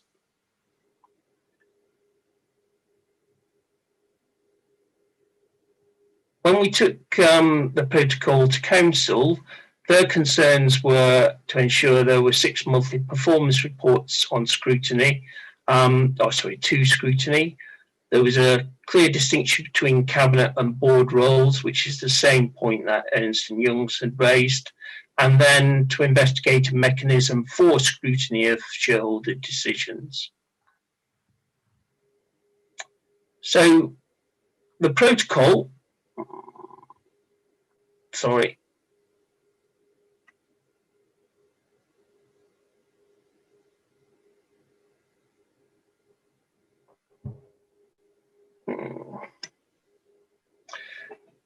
It has 3 principles. Principle 1 deals with freedoms and controls. So the first aspect of that is the company needs to be provided with sufficient freedoms to achieve its objectives, but equally the council needs to retain sufficient control to ensure that its investment in the company is protected. So just drilling down into that a little bit more, the council corporately, the whole council owns the company. Control is exercised via the shareholder, and that's an executive function. And the leader is the shareholder representative. So the leader is advised by the shareholder group, which I explained previously. And at the annual general meeting, the shareholder representative attends and represents the executive at that meeting. And generally, the company is left to make its own decisions, but certain decisions are retained by the executive, and they're called reserved matters, which I will come on to in a minute. Principle 2 was to understand the roles of the commercial entity and the council. So a company has a separate legal personality to the local authority, and that's important to understand. And also the success and good governance of the company venture depends upon those involved understanding their roles and responsibilities.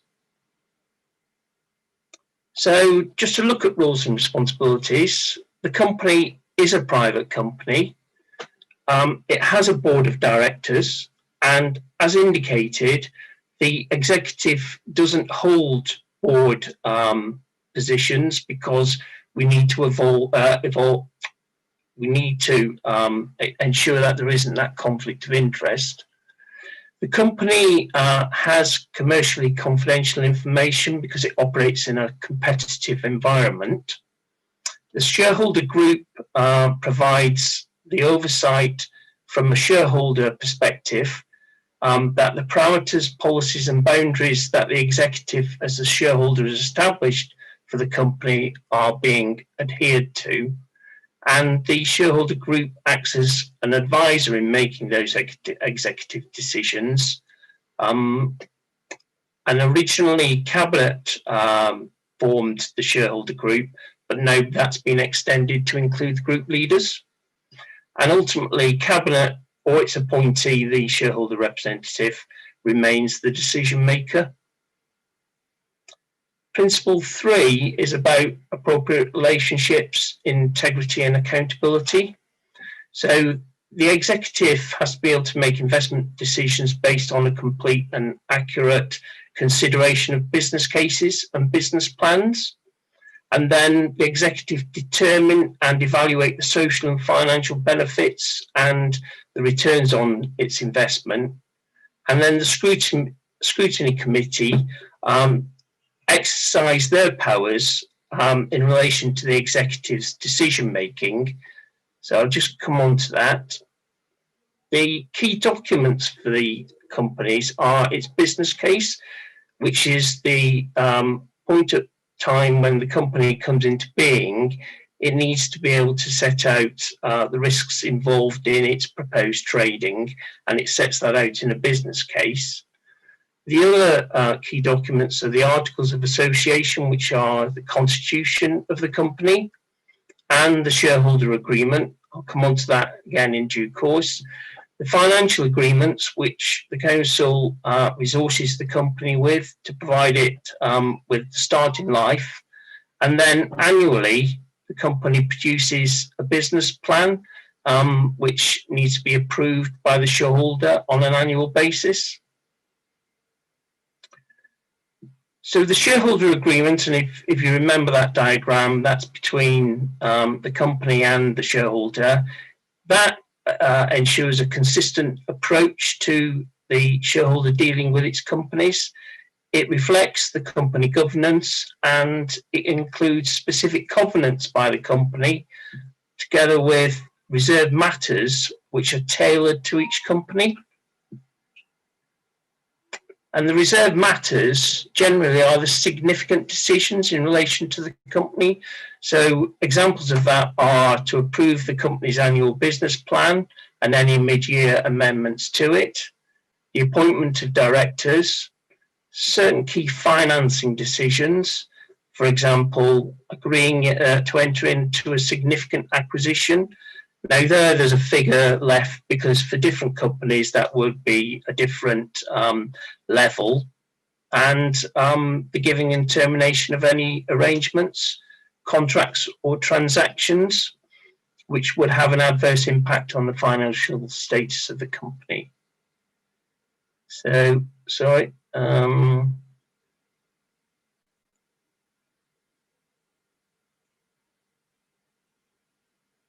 Sorry.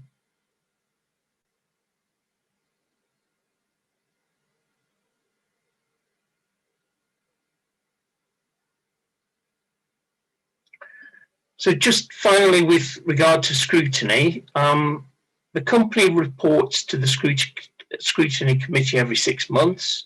The senior officers of the company are required to attend for questioning, and the scrutiny committee is entitled to the same documents as the original decision maker.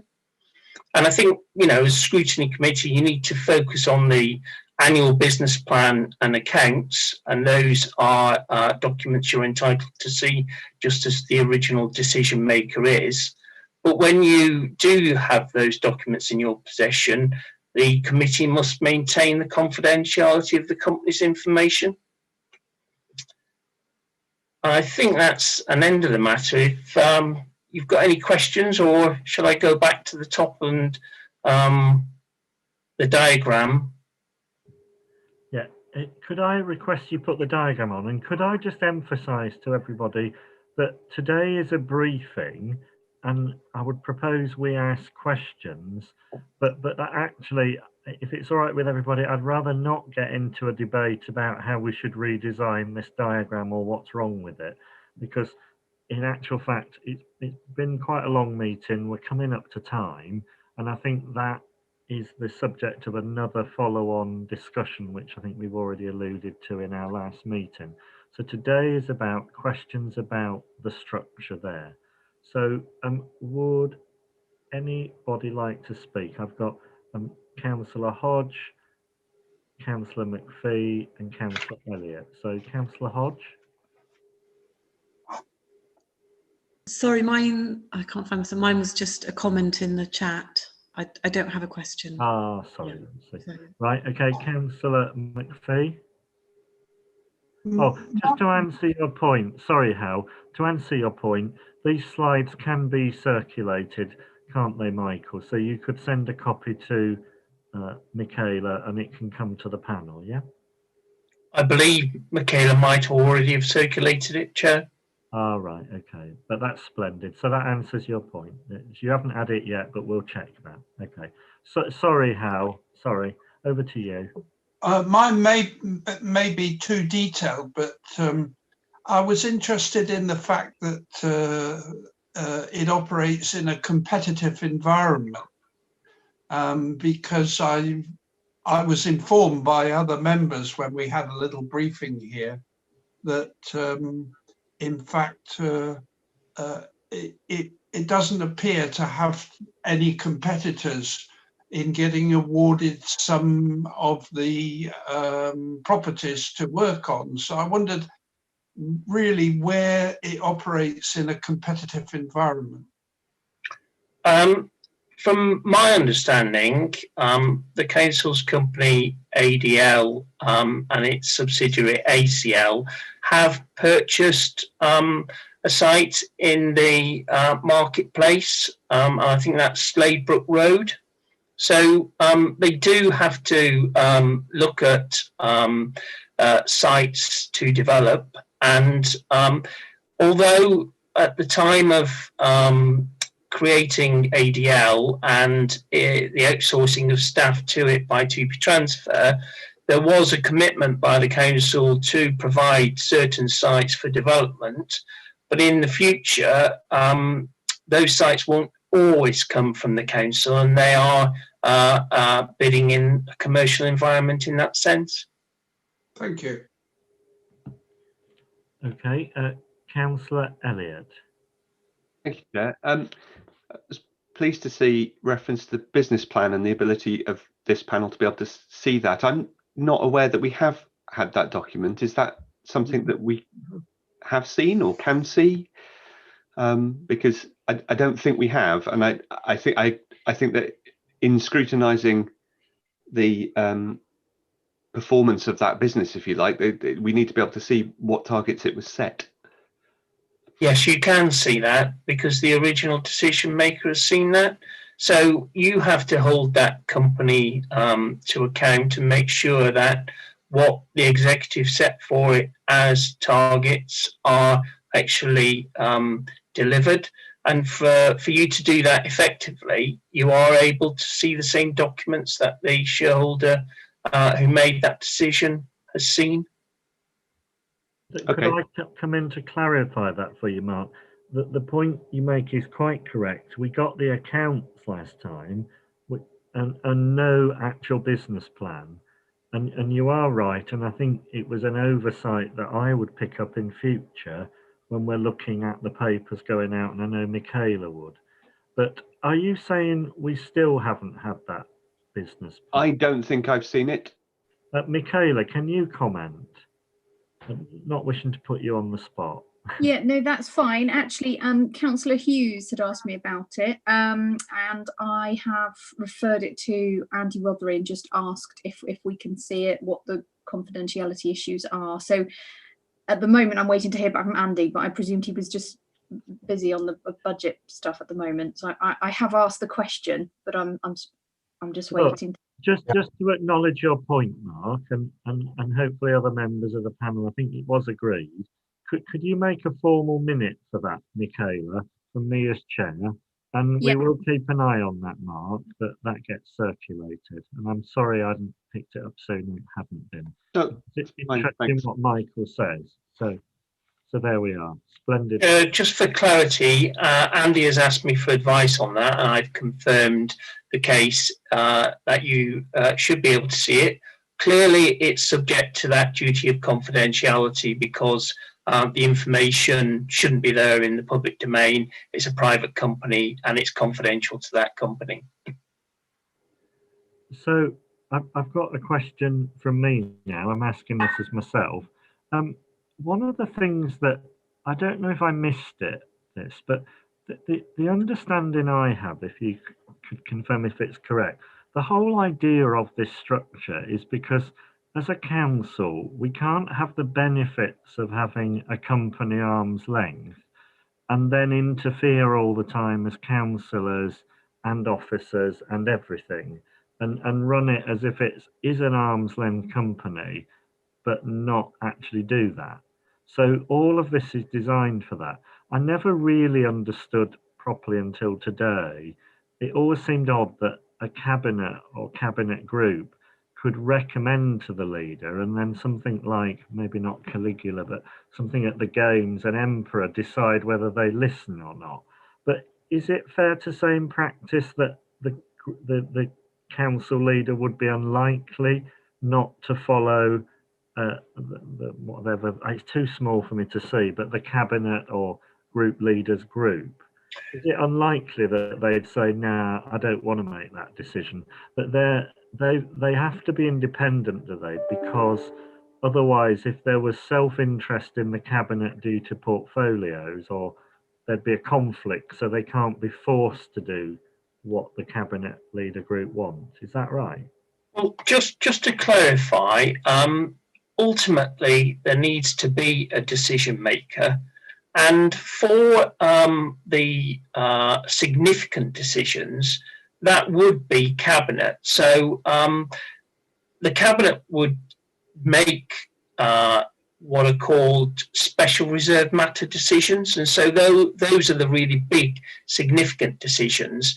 But because cabinet has to be convened for that purpose, a lot of the less important decisions, but still strategic decisions, need to be taken in a quite fast-paced environment.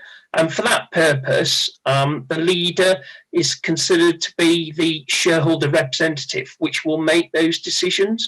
So generally, the leader makes those decisions on the less important matters. Cabinet makes the decisions and they're signed off by the leader on the significant matters.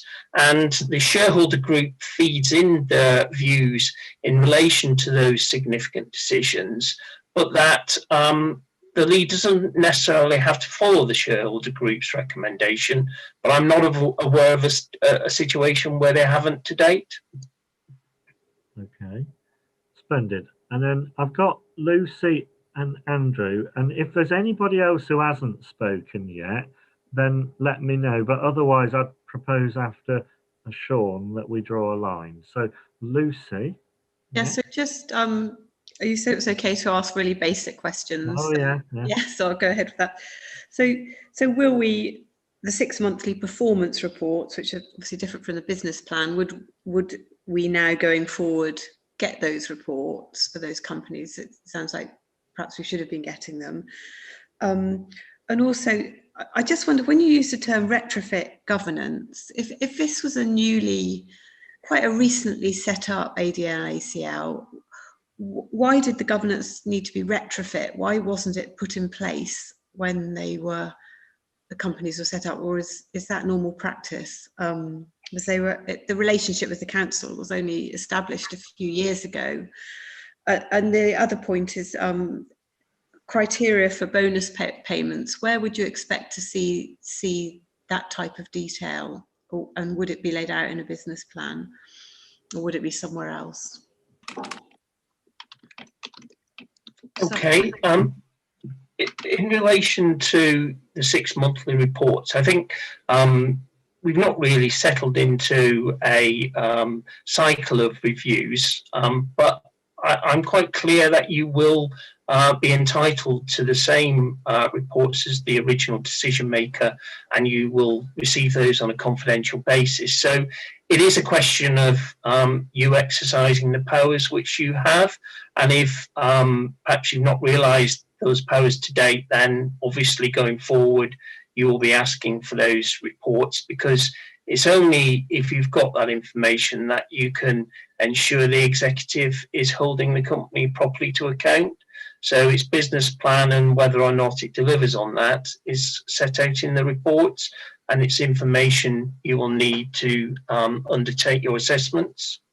In relation to retrofitting, I don't know historically why a governance arrangement wasn't in place.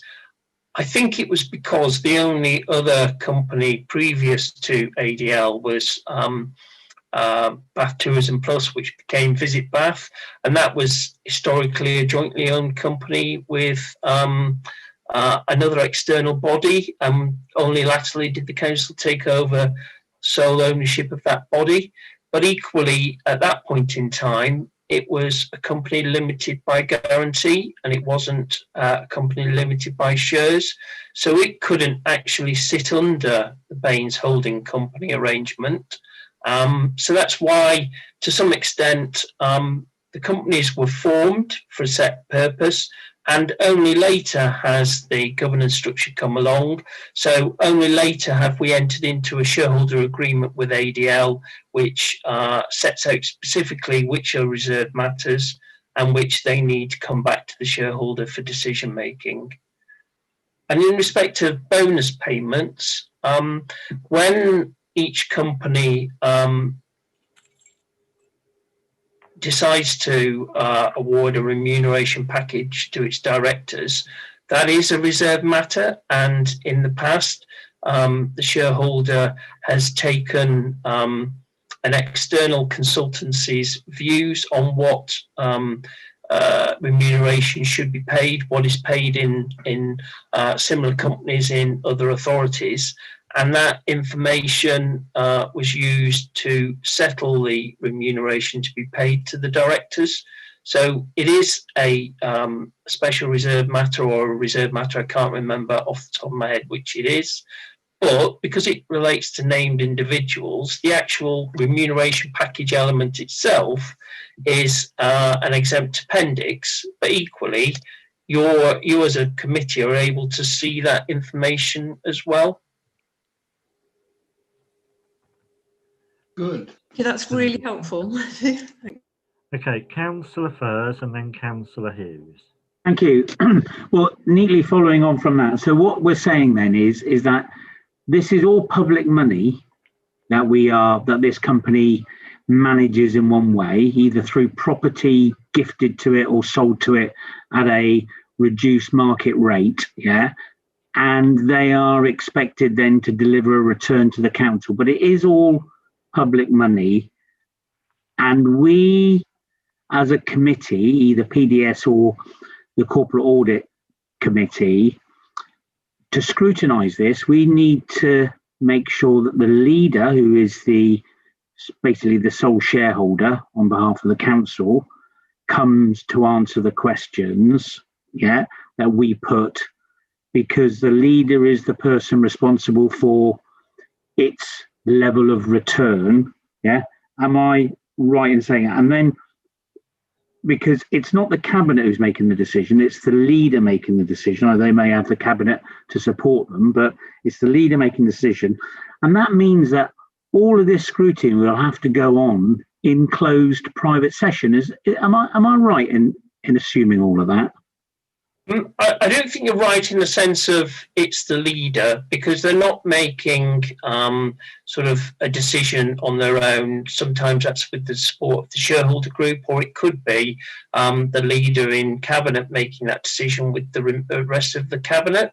I think what the governance arrangement provide for is that the company will make 6-monthly reports to Resources PDS, and you look at whether or not their business plan is being met and whether or not the profit that's been allocated to that company to deliver is being delivered. So I think it's the company you hold to account. The company's senior managers come to you PDS on a 6-monthly basis, and it's questions of them which you ask. I think there was a second element to your question. I've not. Oh yeah, because that implies that it will all be done in public session, but this is all confidential information. So how do we scrutinise an organisation that's basically using public money when we have to do it all in private session, where really the person who's accountable is the leader, because it's the leader who is the shareholder looking at your diagram, okay, whether it's with or without cabinet, but it's the leader who is giving the financial direction for that organisation, aren't they?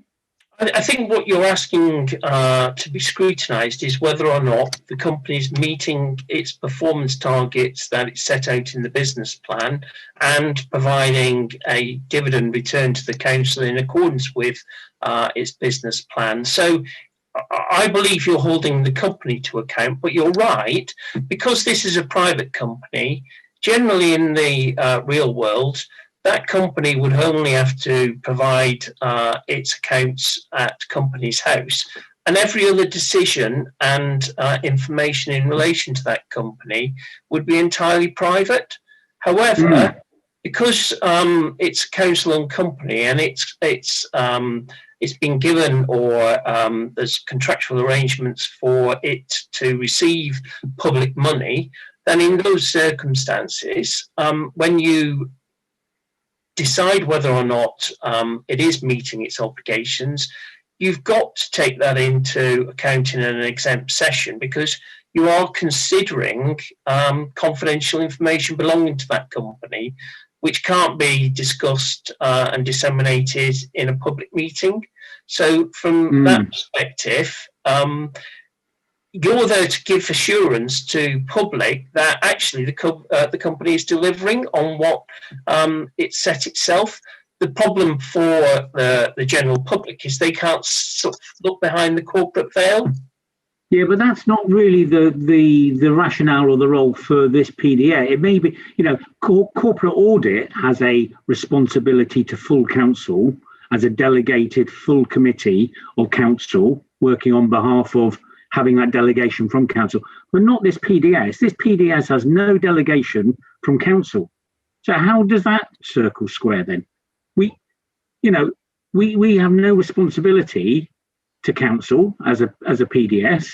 We have no delegated authority to council as a PDS. So if we scrutinise the leader, what then happens? Nothing. Well, you would obviously make recommendations if you felt that the council wasn't delivering on the target set for it by cabinet and the executive. Okay, well, I'm not wishing to prolong this, Paul, but I think one is that if this diagram could be redesigned like Michael went through it earlier, because there's some redundant parts in this, and some clear lines of scrutiny and reporting with a key list of sort of bullet points of who is meant to be looking at what, yeah, and holding who to account would be very useful. If I could pause you there. If we subnoted that ready for our next discussion out of a clarification, because I'm just keen, it's already 6 o'clock and we've got another agenda item, and it's a very valid point. I'm not saying you have strayed into our next discussion, but I think it's borderline. So yeah, thank you, Paul. No, that's fine. That's all I want. Fear of sounding like Nicholas Parsons, I'll give you the benefit of the doubt, and then we'll make a note of that. Michaela will. Yeah. But I think there are some interesting points we could all maybe have in our minds about where we go. So if we might move on. Thank you. I'm just trying to work out, because we've had a discussion. It's Mark next, I believe, and anybody who feels they've been left out. No, it's not. It's Sean. Sean. Don't worry, Paul. My question's been answered. Thanks. All right, thank you for that. Well, Mark, I had drawn a line, but Mark was dying to come back with a very, very quick question, he said. So, Mark, the floor is yours. Factually, can the audit committee see the audit report for ADL, the Monaghan's audit report, in the same way that it sees the audit report from Grant Thornton for the main council? There is the auditor of the council must be able to see, it's under the Local Government Companies Order, any information which a controlled or influenced company has, and the council companies would be controlled because they're 100% owned. They're able to ask any questions and take any information in relation to a controlled company, so that they, because they effectively, as I understand it, I'm not an accountant, but they do form part of the company's accounts. Yes. Okay. Fine. We'll good. Yeah. But if you like, we'll make a note of that as well. I'm sure Michaela's got it. So there we are. And I know I seem harsh and keeping it going, but you'll thank me when you get to go and have your tea. So if we now might move on to our final agenda item. And just before we go, I'd like to thank Michael for giving us that briefing on a very complex subject and at relatively short notice by the standards of our papers and presentations. So thank you on behalf of the panel, Michael. Thank you. So we now move on to agenda item 11, which is Michaela's report, which presents the latest work plan for the panel. Any suggestions for further items or amendments to the current programme will be logged and scheduled in when we do our agenda planning session. So Michaela, will you make reference and minute the fact that we've got some items raised by members that haven't synced quite with the meeting and the agenda setting meeting? So do you want to explain that? Yeah, I have sent round an email actually during the meeting, which has a full list of all of your suggested future items. They're not on this report because they haven't been confirmed yet, because your meeting was it was only a week ago, so it just hasn't synced up yet, so it doesn't show on the public work plan. But I have sent you all an email and you'll see the big list. Splendid. Hopefully.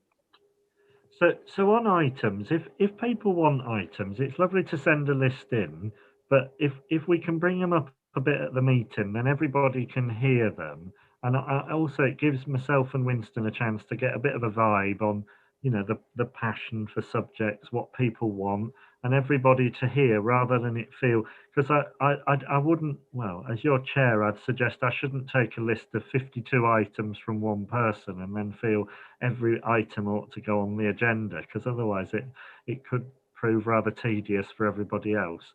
So the idea is that I try and, with Winston, put on a balance of what people want and get a mood for it.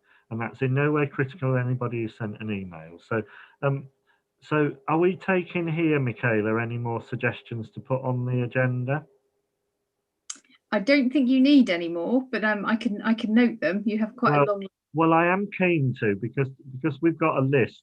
The people who put the list in might hear something and think that's even more exciting, and might like to add that. So I'm just asking for form's sake if anybody wants to put anything on the agenda for our future planning.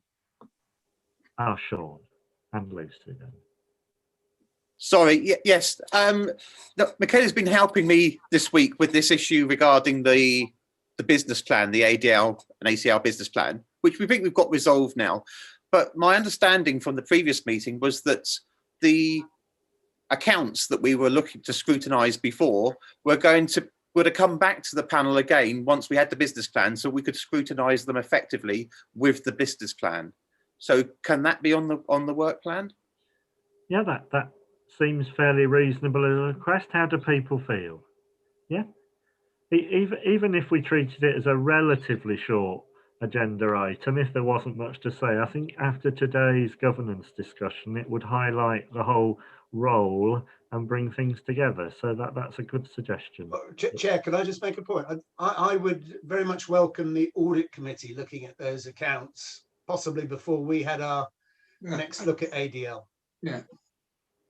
Would it? Could I clarify that to say, could we have the audit committee's comments before we look at it and see if we can time it that way? Yeah. Yeah.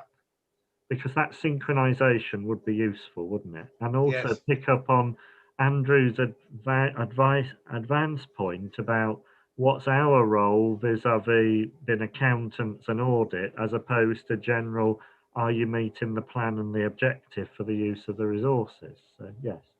Okay. Are there any more suggestions for the agenda? Karen, you're on mute. Yeah. Yeah. Yeah, we did say that we would bring the people strategy back in 6 months, so it's now 5 months. But I don't know whether you would normally put that in there, Michaela, because it's not on the plan. In the email I sent you during this meeting, which you probably haven't seen. Yeah, I have seen that quickly. Oh, yeah. it is in there. People strategy to come back for review. But we do have a date for that, because that's got to come back in 6 months. It says summer 2021.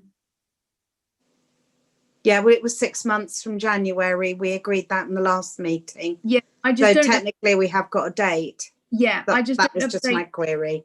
I don't update the public plan until Paul and Winston have agreed it at the agenda setting. But yeah, you're right, that one does have a date. But so I'm just looking at the MIS. We had Councillor First comment, then Sean spoke, Karen's now spoken, I've got Lucy, then I've got a comment from Andy Rothery, and then Winston, yeah? So if we take Lucy next. I'll just be quick. And I wonder, I know I keep going on about Cambridgeshire Civic Centre, but the refurbishment is about 20% of our, well, the park refurbishment is 20% of our new capital recommendations. And I feel as it's a major strategy, that preparing for the future people strategy. It's got people elements, transport elements, and economic elements. And I feel we haven't really scrutinised that strategy at all. And I know it's a bit after the event, but it's happening. But I just wondered if we could include a cost benefit of analysis of possibly the office element of it. It would be nice if we're going to agree 1.65 million refurbishment of a new building. It would be nice to have the whole benefit analysis of, you know, we've moving 4 floors of office workers out of Lewis House, and what money is being saved on office costs elsewhere, and to see the whole financial picture of it. So I wondered if that could be a work plan to scrutinise that element of it a little bit more. And I think the travel claims should possibly be scrutinised by the climate emergency PDS as well. That the expectation that it will reduce travel for officers, which might not be the case at all. Yeah. Okay, well, look, I know with COVID and the pressures on the organisation, there's concern. But if we said, Lucy, to take what detail we must have already, given we've made the decision, and work from that forward, rather than, because sometimes when we ask for an item like this, and you've asked very thoroughly, it can be so long before we get it, because it's such a lot of work to prepare. So if we went to start with what we should have, are you happy with that? And we yes, that's fine. And maybe it's been done already and we just haven't seen it. Yeah. And other people happy with that? Yeah, I'm getting some nods. Okay. So then I've got Hal, and I know Hal, you were wanting them. We've already got on there somewhere, if this is what it's about invest in Bath and the name and North East Somerset implications. But over to you, Hal. Yeah, no, I'm happy with that one, but there were 2 other ones which are at the very end there. One was really to understand how S106 income and expenditure and CIL was monitored, and it seems like you've got that under a question mark. And also the question as to how enterprise zones are funded and managed. So are those in limbo, or are they coming forward? They're on Michaela's list, I'm assuming. Is that right, Michaela?